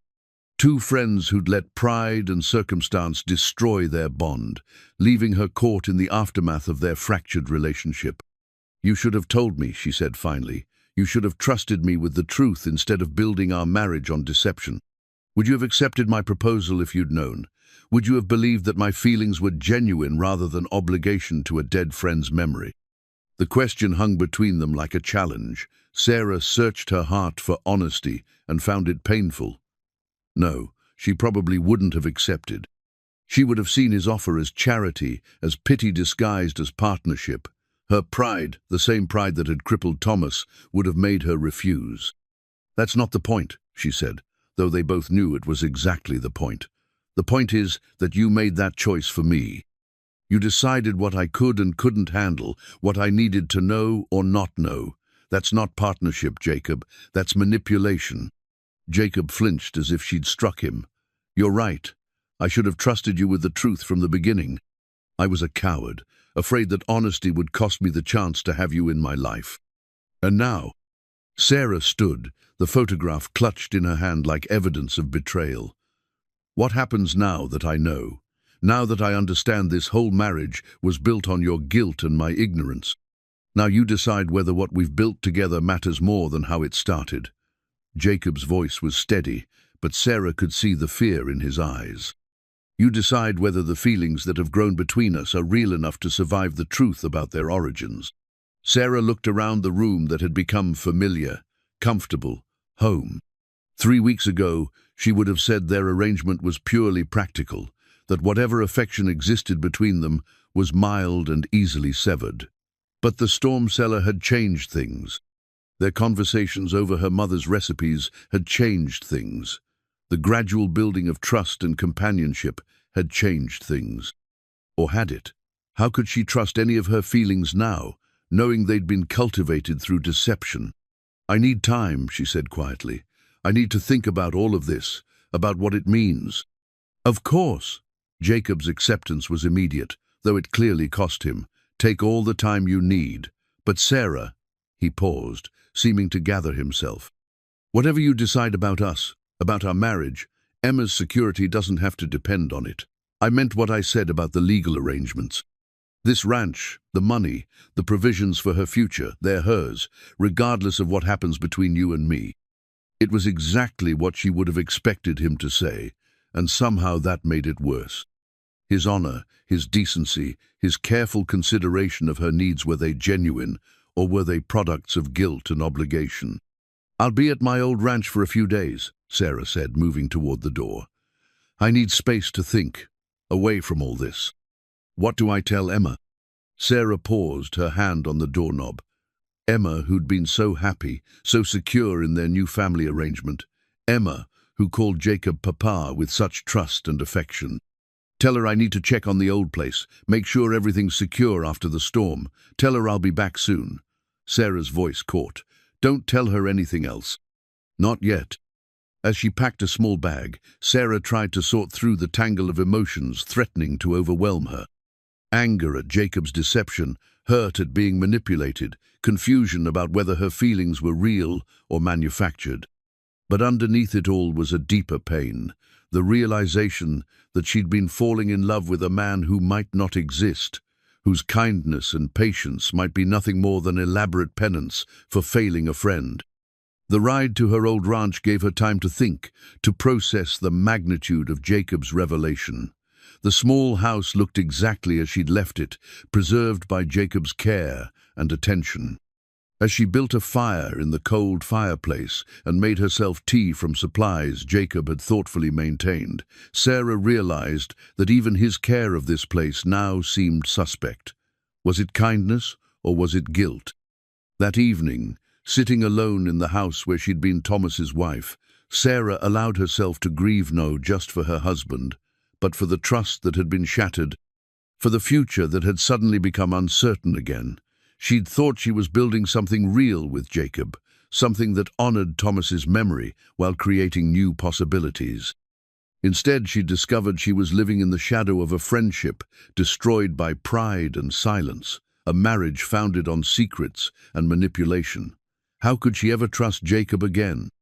How could she trust her own feelings, knowing they'd been shaped by carefully orchestrated deception? But as the night deepened and memories of recent weeks filled her mind, Jacob's patience with Emma, his consideration for her own needs, the growing warmth in his eyes when he looked at her, Sarah found herself wondering if the source of their relationship mattered as much as what it had become. Love born of guilt was still love, wasn't it? Kindness motivated by obligation was still kindness. The man who'd held her through the storm, who'd shared his memories and dreams, who'd made her feel safe and valued again, was that man less real because his initial approach had been less than honest? By morning, Sarah was no closer to answers. But she knew she had to face Jacob again, had to confront the truth about their marriage and decide what, if anything, could be salvaged from the wreckage of her shattered trust. Sarah spent 3 days at the old ranch, 3 days of solitude interrupted only by the wind across the prairie and her own restless thoughts. She walked the familiar paths, sat in Thomas's chair by the window, and tried to separate truth from deception in the tangle of emotions that Jacob's revelation had created. On the morning of the 4th day, she found Emma waiting on the front porch when she opened the door to gather firewood. "Mama!" Emma launched herself from the porch steps into Sarah's arms with the desperate enthusiasm of a child who'd been abandoned by half her world. "You've been gone forever. Papa Jacob said you needed to check on the old house, but I think you were sad about something." Sarah held her daughter close, breathing in the familiar scent of her hair and feeling the solid reality of Emma's small body against her chest. Here, at least, was something pure and uncomplicated, a child's love, given freely and without condition. "I missed you too, sweetheart. How did you get here?" "Papa, Jacob brought me. He's waiting by the gate." Emma pulled back to look at Sarah's face with the serious expression she wore when trying to solve adult mysteries. "Are you still sad, Mama?" Before Sarah could answer, Jacob's voice carried across the yard. "Emma, you were supposed to wait for me." He approached slowly, hat in hand, looking uncertain in a way that reminded Sarah of their first meeting. But now she knew that uncertainty was carefully calculated, that every gesture was weighted with knowledge he'd kept hidden. "I needed to see that you were all right," he said simply. Emma was worried. We both were. "I'm fine." Sarah's voice came out sharper than she'd intended, and she saw Emma's eyes widen with confusion. Children had radar for adult tensions, especially when those tensions threatened their security. "Can we go home now?" Emma asked, looking between her parents with the fragile hope of a child trying to hold her world together through sheer will. "I want to show you how well I can ride Buttercup now. Papa Jacob says I'm almost ready to try riding Thunder." Home. The word hit Sarah like a physical blow. Where was home now? The old ranch where she'd been Thomas's wife, or the new one where she'd been learning to be Jacob's? The place where she'd known who she was, or the place where she'd discovered that identity might be built on lies? "In a minute, sweetheart," Sarah said gently. "Papa, Jacob and I need to talk first. Why don't you go see if there are any apples left on the tree behind the house?" Emma departed reluctantly, clearly preferring to keep both parents in sight rather than risk another disappearance. Once she was out of earshot, Sarah turned to face Jacob fully for the first time since discovering the photograph. "She's been asking for you every day," Jacob said quietly, "wanting to know when you're coming home, whether she did something wrong to make you leave." Guilt twisted in Sarah's chest. In her need to process Jacob's betrayal, she'd forgotten that Emma might interpret her absence as abandonment. The child had already lost one parent. How could Sarah have risked making her feel abandoned by another? "I needed time to think," Sarah said defensively. "I understand that, but Emma doesn't. She just knows that her mother disappeared without explanation, and she's terrified it might happen again." The accusation stung because it was true. Sarah had been so focused on her own hurt that she'd failed to consider Emma's needs, just as Jacob had failed to consider Sarah's right to the truth. "I never meant to frighten her." "I know, just like I never meant to deceive you." Jacob's voice was steady, but Sarah could see the strain around his eyes, the careful control he was maintaining. But intentions don't always prevent harm, do they? They stood in awkward silence, two people who'd been learning to trust each other, now separated by walls of hurt and suspicion. In the distance, Emma's voice drifted back to them as she talked to the apple tree, carrying on the sort of one-sided conversation that children used to make sense of confusing adult behavior. "I've been thinking about what you said," Sarah began slowly. "About Thomas, about your friendship, about why you didn't tell me the truth." Jacob waited, making no attempt to influence her words or rush her conclusions. "I understand why you kept silent. I even understand why Thomas asked you to stay away. Pride is a terrible thing sometimes. It makes us refuse help when we need it most, makes us push away the people who care about us." Sarah's voice grew stronger as she found her footing.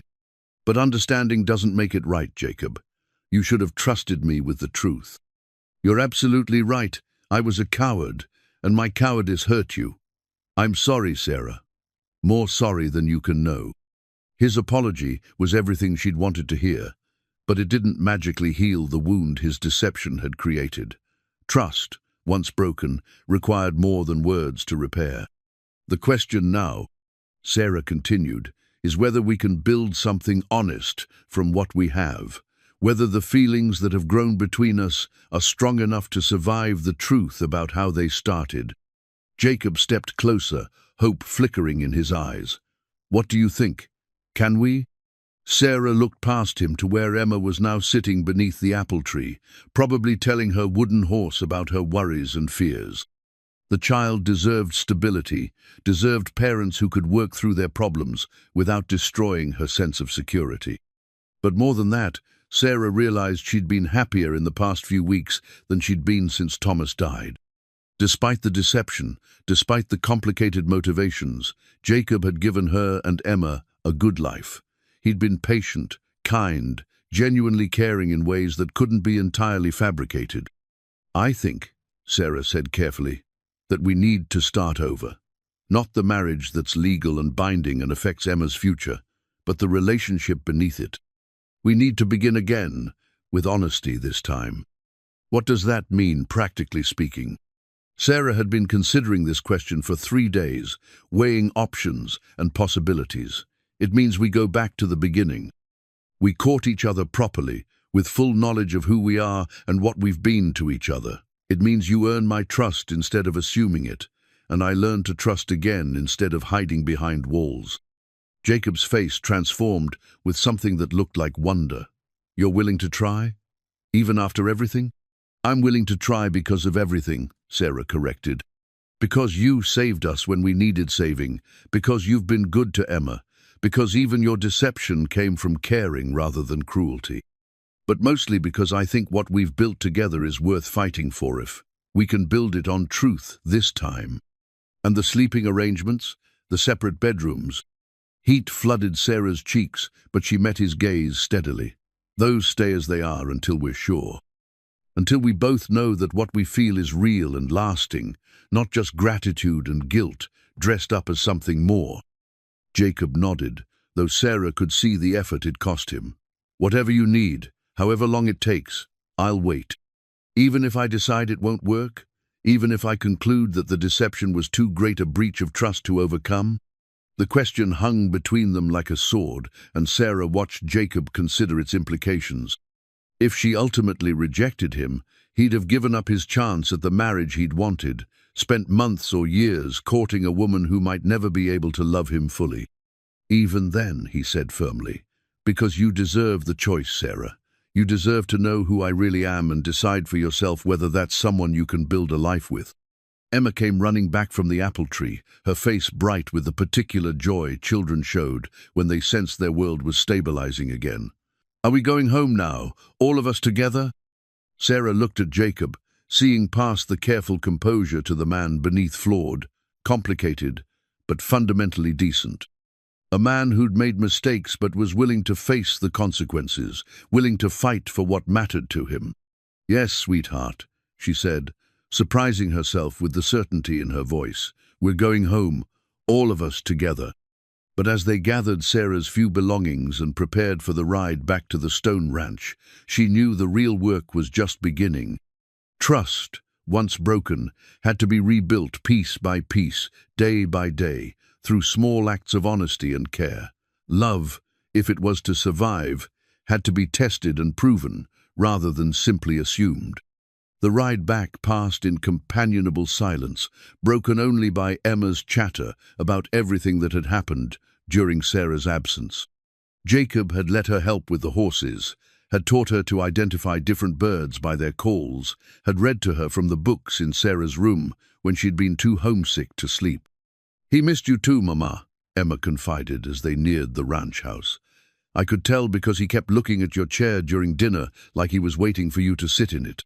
Sarah glanced at Jacob, who was carefully focused on the road ahead, and felt something loosen in her chest. Perhaps the feelings between them were more real than she'd allowed herself to believe. Perhaps honesty, painful as it was, might actually strengthen rather than destroy what they'd built. That evening, as they sat on the porch after Emma had gone to bed, Sarah found herself studying Jacob's face in the lamplight.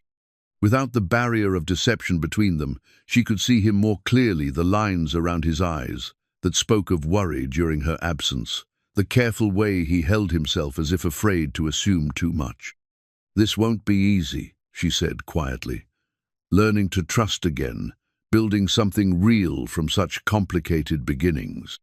Nothing worthwhile ever is easy, Jacob replied, but I think we have something worth the effort, don't you? Sarah looked out at the land that was becoming familiar, at the home that was becoming theirs, at the life they were slowly, carefully constructing together. It wasn't the passionate romance of her youth, but it was something potentially deeper, partnership, built on mutual respect, shared responsibility, and the kind of love that grew stronger through adversity rather than weaker.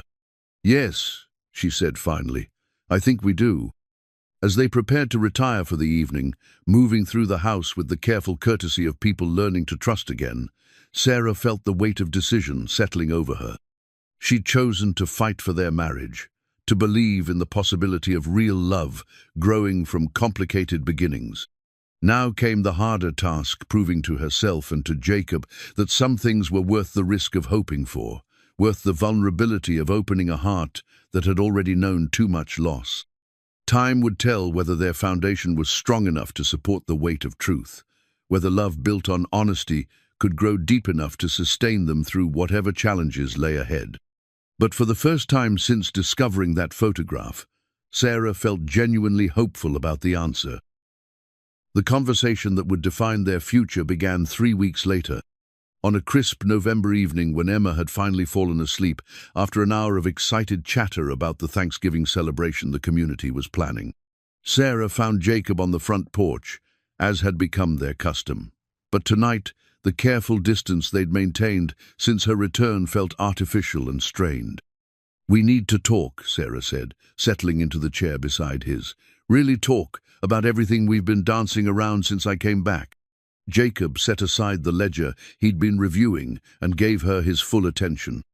In the weeks since her return, he'd been scrupulously careful not to push, not to assume anything about their relationship's direction.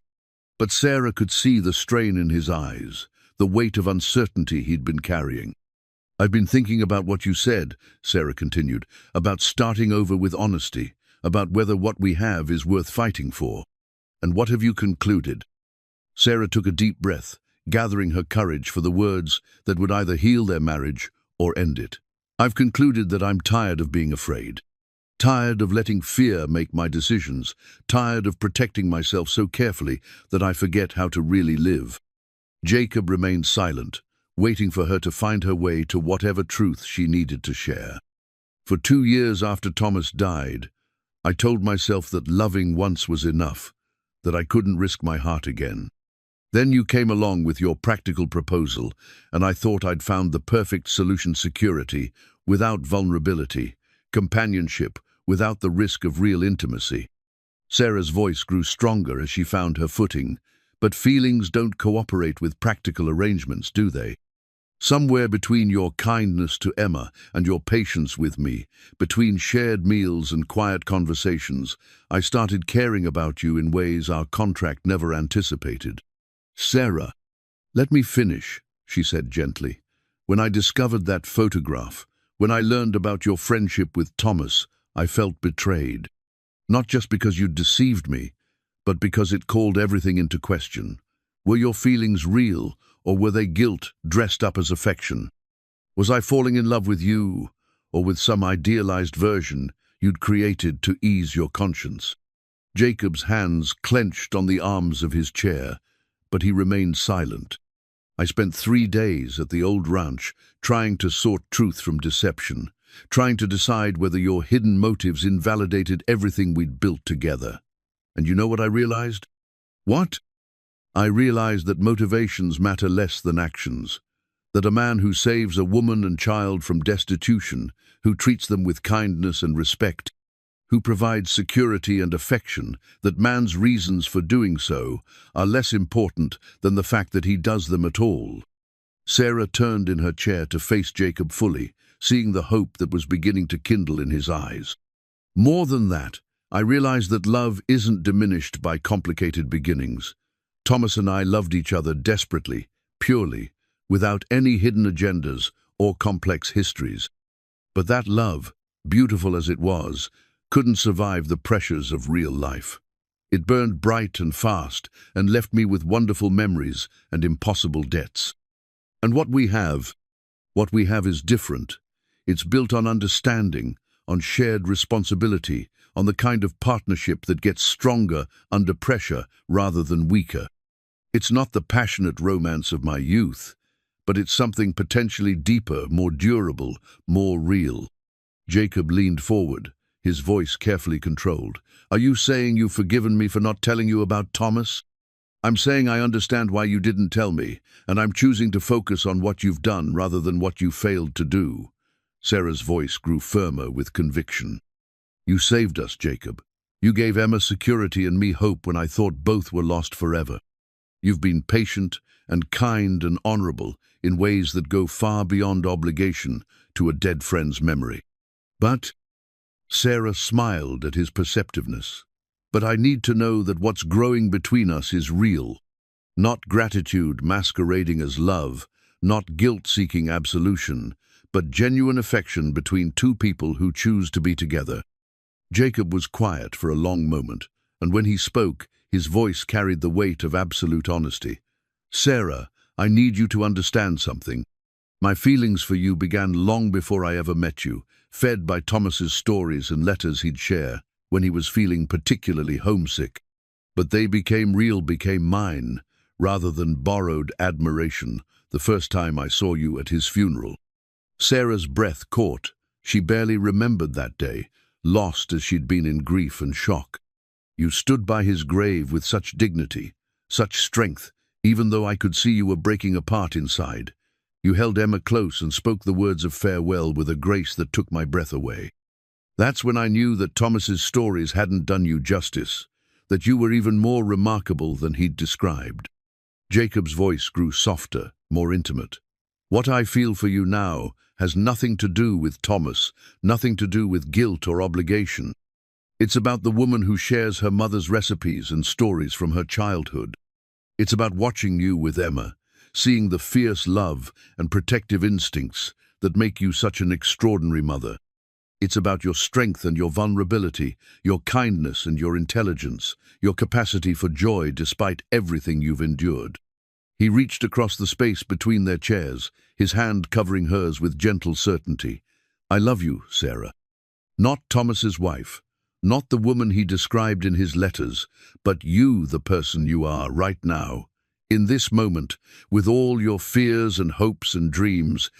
I love the way you hum when you're cooking, the way you read to Emma with different voices for each character, the way you bite your lip when you're concentrating on something difficult." Sarah felt tears prick her eyes at the specificity of his observations, the clear evidence that he really saw her as an individual, rather than as a memory or obligation. "I love you too," she whispered, the words feeling both terrifying and inevitable. "I think I have for weeks, but I was too afraid to acknowledge it, too afraid of being hurt again." Jacob's smile was radiant, transforming his entire face. "And now, are you still afraid?" "Terrified," Sarah admitted with a shaky laugh. "But I'm more afraid of living half a life, of letting fear rob us of whatever happiness we might build together." Jacob lifted her hand to his lips, pressing a gentle kiss to her knuckles. "So where does that leave us? What happens now?" Sarah considered the question, thinking about the practical implications of their emotional breakthrough. They were legally married, but had been living as polite strangers sharing a house. Now they were acknowledging love, but still maintaining the careful boundaries they'd established at the beginning. "Now we become what we should have been from the start," she said firmly.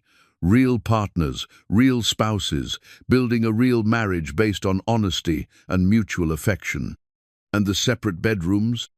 Heat flooded Sarah's cheeks, but she met his gaze steadily. "I think separate bedrooms might be counterproductive to building real intimacy, don't you?" Jacob's intake of breath was audible. "Sarah, are you sure? I don't want you to feel pressured." "I'm sure." Her voice was steady despite the rapid beating of her heart. "I'm sure because I trust you, because I love you, and because I want our marriage to be real in every way that matters." They sat in silence for a moment, the magnitude of their decision settling between them.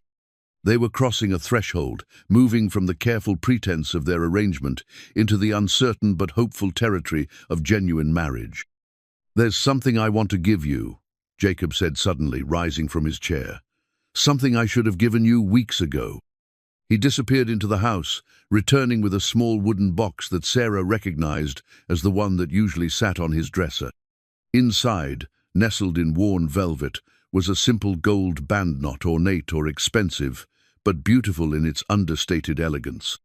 "This was my grandmother's wedding ring," Jacob said, lifting the band from its resting place. "I bought you a ring for our wedding, but it was just jewelry, nothing with meaning or history. This is different. This is what I want you to wear as my wife, if you're willing." Sarah looked down at her left hand, where Thomas's ring still rested on her finger. She'd worn it every day since his death, unable to imagine removing it, unable to let go of that tangible connection to their love. "I can't take off Thomas's ring," she said quietly. "I'm not ready for that yet." "I'm not asking you to," Jacob replied, surprising her. "Thomas was your first love, Emma's father, a good man who deserves to be remembered. Wear his ring on your right hand. Wear it always if you want to. But wear mine on your left hand as a symbol of our future rather than our past." The solution was so simple, so respectful of both her history and their present, that Sarah felt tears well up again. Carefully, reverently, she moved Thomas's ring to her right hand, where it caught the lamplight like a blessing rather than a burden. Jacob slipped his grandmother's ring onto her left hand, where it settled as if it had always belonged there. The gesture felt like a benediction, a formal acknowledgement of what they'd both finally found the courage to claim. "Mrs. Stone," Jacob said softly, lifting her hand to his lips once more. "Mr. Stone," Sarah replied, and for the first time the name felt completely, authentically hers. That night, as they stood together in the hallway outside their bedrooms, the familiar geography of the house felt transformed by their new understanding. The careful distance they'd maintained, the polite boundaries that had defined their coexistence, no longer seemed necessary or desirable. "Sarah," Jacob said quietly, his voice carrying a question he was too much of a gentleman to voice directly. She answered by taking his hand, leading him toward what had been her room but would now be theirs. Her heart hammered against her ribs with a mixture of nervousness and anticipation that reminded her of her wedding night with Thomas, but this was different. This was a choice made with full knowledge, full acceptance of who they were and what they meant to each other. Inside the room, lamplight cast dancing shadows on walls that had witnessed her solitude, her struggles, her gradual healing. Now they would witness something new, tentative beginning of a love that had grown slowly, carefully, from practical beginnings to something profound and lasting. Jacob closed the door behind them with gentle finality, then turned to face her. In the soft light, his face showed all the tenderness she'd glimpsed in unguarded moments, all the patient devotion he'd shown her and Emma over the weeks of their strange courtship. "Are you certain?" he asked, though his eyes told her he already knew the answer. "I'm certain," Sarah replied, and meant it with every fiber of her being. What followed was tender and careful, two people learning each other with the reverence of those who understood that love was precious and fragile, not to be rushed or taken for granted. Jacob's hands were gentle as they mapped the curves of her face, the line of her neck, the places where worry and grief had left their marks. Sarah found herself marveling at his patience, his consideration, the way he made her feel cherished rather than simply desired. When she woke the next morning in his arms, sunlight streaming through windows that no longer seemed to frame a solitary woman's view, but a shared life's perspective, Sarah felt something she hadn't experienced since before Thomas's death-complete peace. Not the careful contentment she'd been cultivating, but actual peace, the deep satisfaction of being exactly where she belonged. "Good morning, wife," Jacob murmured against her hair, his voice rough with sleep and contentment. "Good morning, husband," she replied, and the word felt natural in a way it never had before. They lay in comfortable silence for a while, listening to the sounds of the ranch awakening around them. Cattle lowing in the distance, birds beginning their morning songs, the familiar creak of the house settling into another day. But there was a new sound too, Emma's bare feet pattering down the hallway, probably looking for her parents.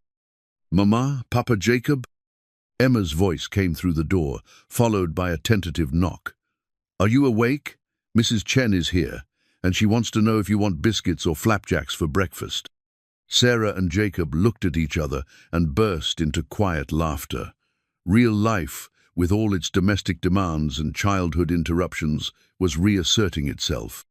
But instead of feeling intrusive, it felt perfect, a reminder that love wasn't just about stolen moments of intimacy, but about building a life together, creating a family that could encompass all the mundane joys and challenges of everyday existence. "Flapjacks, sweetheart," Sarah called out. "We'll be down in a few minutes." "All right." Emma's footsteps retreated with the satisfaction of someone whose world was operating exactly as it should.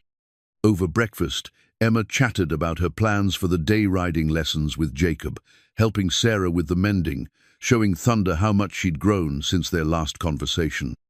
Her innocent acceptance of her parents' obvious happiness, the way she took their togetherness for granted, reinforced Sarah's conviction that they'd made the right choice. Mrs. Chen, the housekeeper who'd become a trusted part of their household routine, noticed the change immediately. She said nothing directly, but Sarah caught her small smile of approval as she served the meal, saw the way her shoulders relaxed, as if some tension she'd been carrying had finally eased.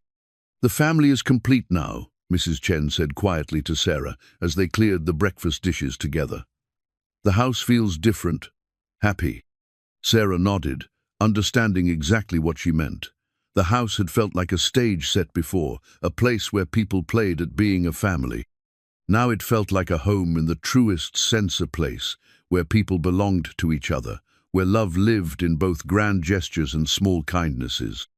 That afternoon, while Emma napped and Jacob worked with the horses, Sarah found herself standing in the kitchen with her mother's recipe book. planning the evening meal with a contentment she'd never expected to feel again. Not the desperate gratitude of someone rescued from poverty, but the quiet satisfaction of someone who'd found her place in the world. When Jacob came in from the corrals, she was humming something she'd been doing more and more lately, without conscious thought. He paused in the doorway, watching her with an expression of such profound happiness that it took her breath away. "What?" she asked, suddenly self-conscious. "Nothing. Everything. You." He crossed to where she stood, wrapping his arms around her waist from behind, resting his chin on her shoulder. "I keep expecting to wake up and find this is all a dream." "If it is, I don't want to wake up," Sarah said, leaning back against his solid warmth. They stood like that for several minutes, wrapped in each other, and the golden afternoon light streaming through the kitchen windows. Outside, they could hear Emma talking to the horses, probably telling them about her parents' transformation and how pleased she was with the arrangement. "Jacob," Sarah said suddenly. "Thank you." "For what?" Sarah turned in his arms, looking up into the face that had become so dear to her. "For seeing possibilities when I could only see problems. For being patient when I was scared. For loving Emma as if she were your own. For giving us both a chance at happiness when I thought that was impossible." Jacob's smile was gentle, understanding. "Thank you for letting me love you, for trusting me with your heart, despite everything, for making this house a home instead of just a place to live." As evening approached and they gathered for dinner, Jacob carrying Emma on his shoulders, while she shrieked with delighted laughter, Sarah following behind with a contentment that felt like coming home after a long journey, Sarah realized that their strange beginning had led to something beautiful and real. Not the passionate romance of her youth, but something deeper and more durable. A partnership built on mutual respect, shared values, and love that had grown slowly and steadily until it became the foundation of everything they were building together. That night, as they tucked Emma into bed, together both of them present for the stories and prayers that marked the end of her day, Sarah saw their reflection in the window glass, a family. Not a business arrangement or a marriage of convenience, but a real family bound by choice and love and the daily commitment to care for each other. "Are you happy, Mama?" Emma asked sleepily as Sarah smoothed the quilt over her small form. "Very happy, sweetheart." "Good. I think Papa Thomas would be happy too. I think he'd like Papa Jacob." The words might have been painful once, a reminder of loss and replacement. Instead, they felt like a blessing, permission from the past to embrace the future, recognition that love didn't diminish with sharing but expanded to encompass all the people who mattered. "I think you're right," Sarah said softly. "I think Papa Thomas would want us to be happy." As they settled into their shared bed that night, Sarah reflected on the journey that had brought them to this moment. From desperate widow to reluctant bride, to genuine wife, each transformation had required courage, trust, and the willingness to believe that some risks were worth taking. "No regrets?" Jacob asked quietly, as if reading her thoughts. "None," Sarah replied, and meant it completely. "Only gratitude for wherever this leads us." Outside their window, the Wyoming wind sang across the prairie, carrying with it the promise of seasons to come, of years they would face together, of a love that had started as pretense but had become the truest thing in both their lives.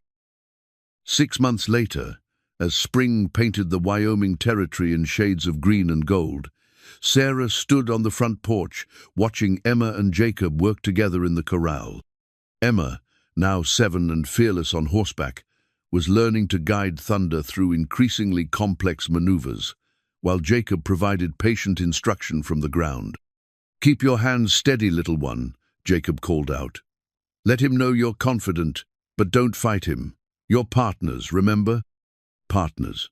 The word had come to define so much of their life, together Emma and Thunder, Jacob and his horses, and most importantly, Sarah and Jacob themselves.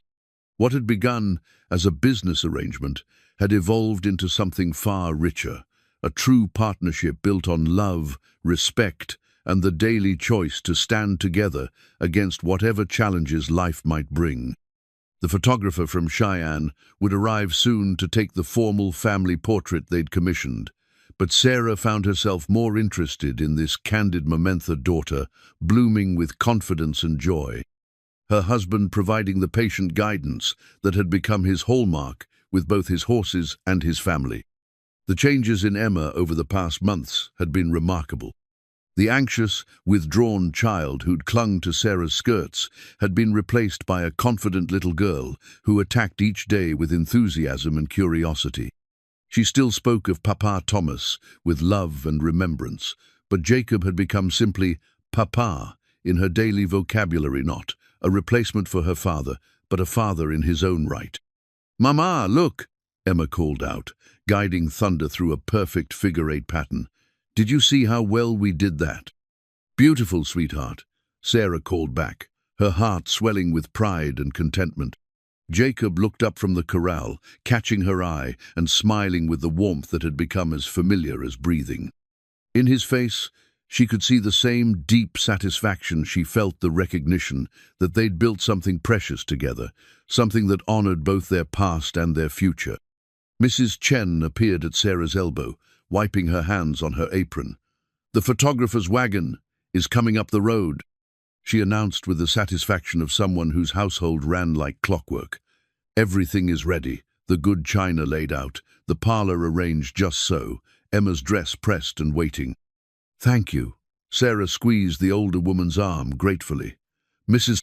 Chen had become more than a housekeeper. She was a friend and confidant, someone who understood the delicate balance required to blend two lives into one harmonious whole. The formal portrait session took nearly 2 hours, the photographer positioning and repositioning them until he captured exactly what he was looking for.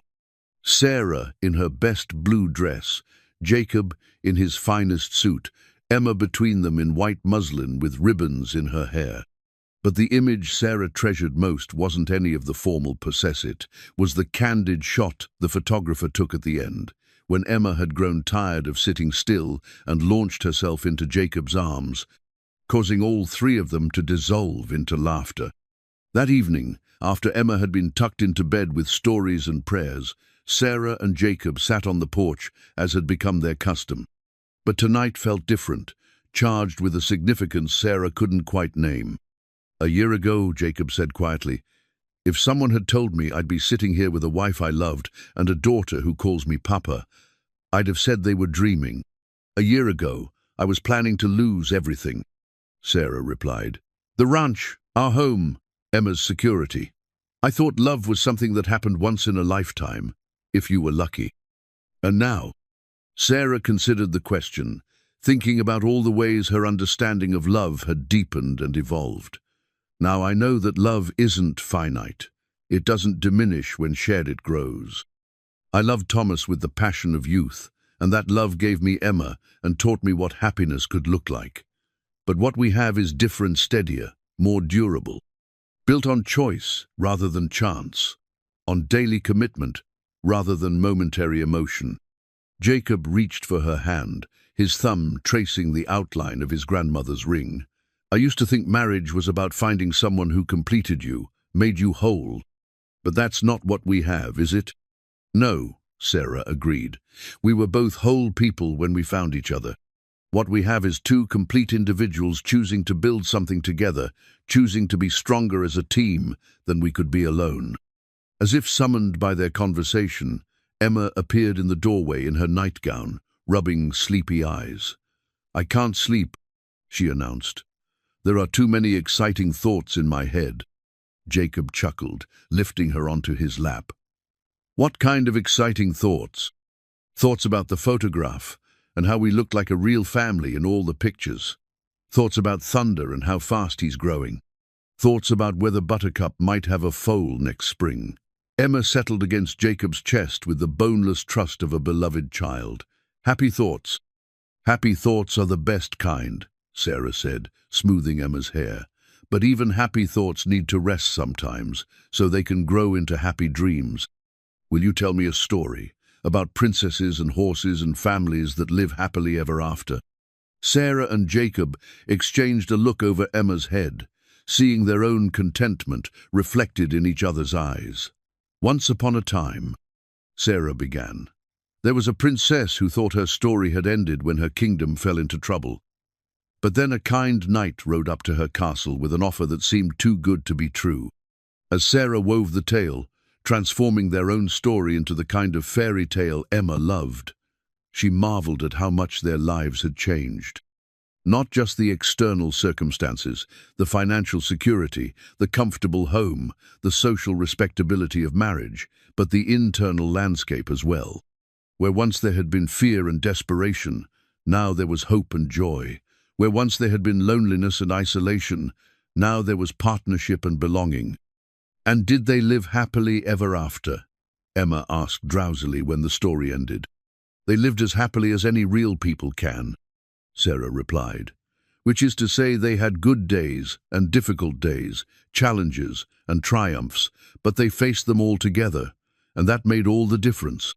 Emma nodded sagely, as if this answer satisfied her in ways that simple fairy tale endings couldn't. I think that's better than happily ever after. I think that's really ever after. After they'd carried Emma back to bed and tucked her in properly, Sarah and Jacob stood together in their bedroom, looking out at the moonlit prairie that stretched endlessly toward the horizon. Somewhere out there was Sarah's old ranch, carefully maintained by Jacob's hired men and waiting for the day when Emma might want to claim her father's legacy. Closer, corrals held horses that Emma would grow up with, fields that would provide for their family's future, a land that would witness whatever joys and sorrows lay ahead. "Do you ever miss it?" Jacob asked suddenly. "The passionate romance, the grand gestures, the kind of love that burns bright and fast." Sarah considered the question seriously, thinking about Thomas and the intensity of their young love, the way it had felt like the most important thing in the universe. "I treasure what Thomas and I had," she said finally. "It gave me Emma, taught me what it meant to be loved completely, showed me that happiness was possible. But I don't miss the uncertainty, the way that kind of love makes everything else seem secondary." She turned to face Jacob fully, seeing in his steady presence the anchor she hadn't known she needed. "What we have feels more sustainable. Love that grows stronger with time instead of burning out. Partnership that can weather practical challenges as well as emotional ones. I spent so many years thinking that anything less than passionate romance was settling for second best. Now I realize that what we have might actually be first best, just different from what I expected." Jacob's smile was warm with understanding. "I love you, Sarah Stone. Not desperately, not obsessively, but completely, with all my heart and all my hope for our future. I love you too, Jacob Stone. For all the reasons I never expected to matter: your kindness, your patience, your strength, your capacity to see possibilities where others see problems. For being the man who saved us and then let us save ourselves. For giving Emma a father and me a partner and both of us a family." As they settled into bed together, wrapped in the quiet contentment of people who'd found their place in the world, Sarah reflected on the strange journey that had brought them to this moment. A desperate proposal from a stranger, a marriage built on practical necessity, feelings that had grown slowly and carefully until they'd become the foundation of everything worthwhile in her life. It wasn't the story she'd planned to live, but it had become the story she treasured. Not a fairy tale with its neat beginning, middle, and end, but something richer and more complex: a real life, with real people, building real love one day at a time. Outside their window, the Wyoming wind sang its eternal song across the prairie, carrying with it the promise of seasons to come, of years they would face together, of a love that had started as pretense but had become the truest thing in both their lives. And in the small bedroom of a ranch house in the middle of nowhere, three people who'd found each other against all odds slept peacefully. Secure in the knowledge that some stories don't end, they simply grow deeper and richer with each passing day.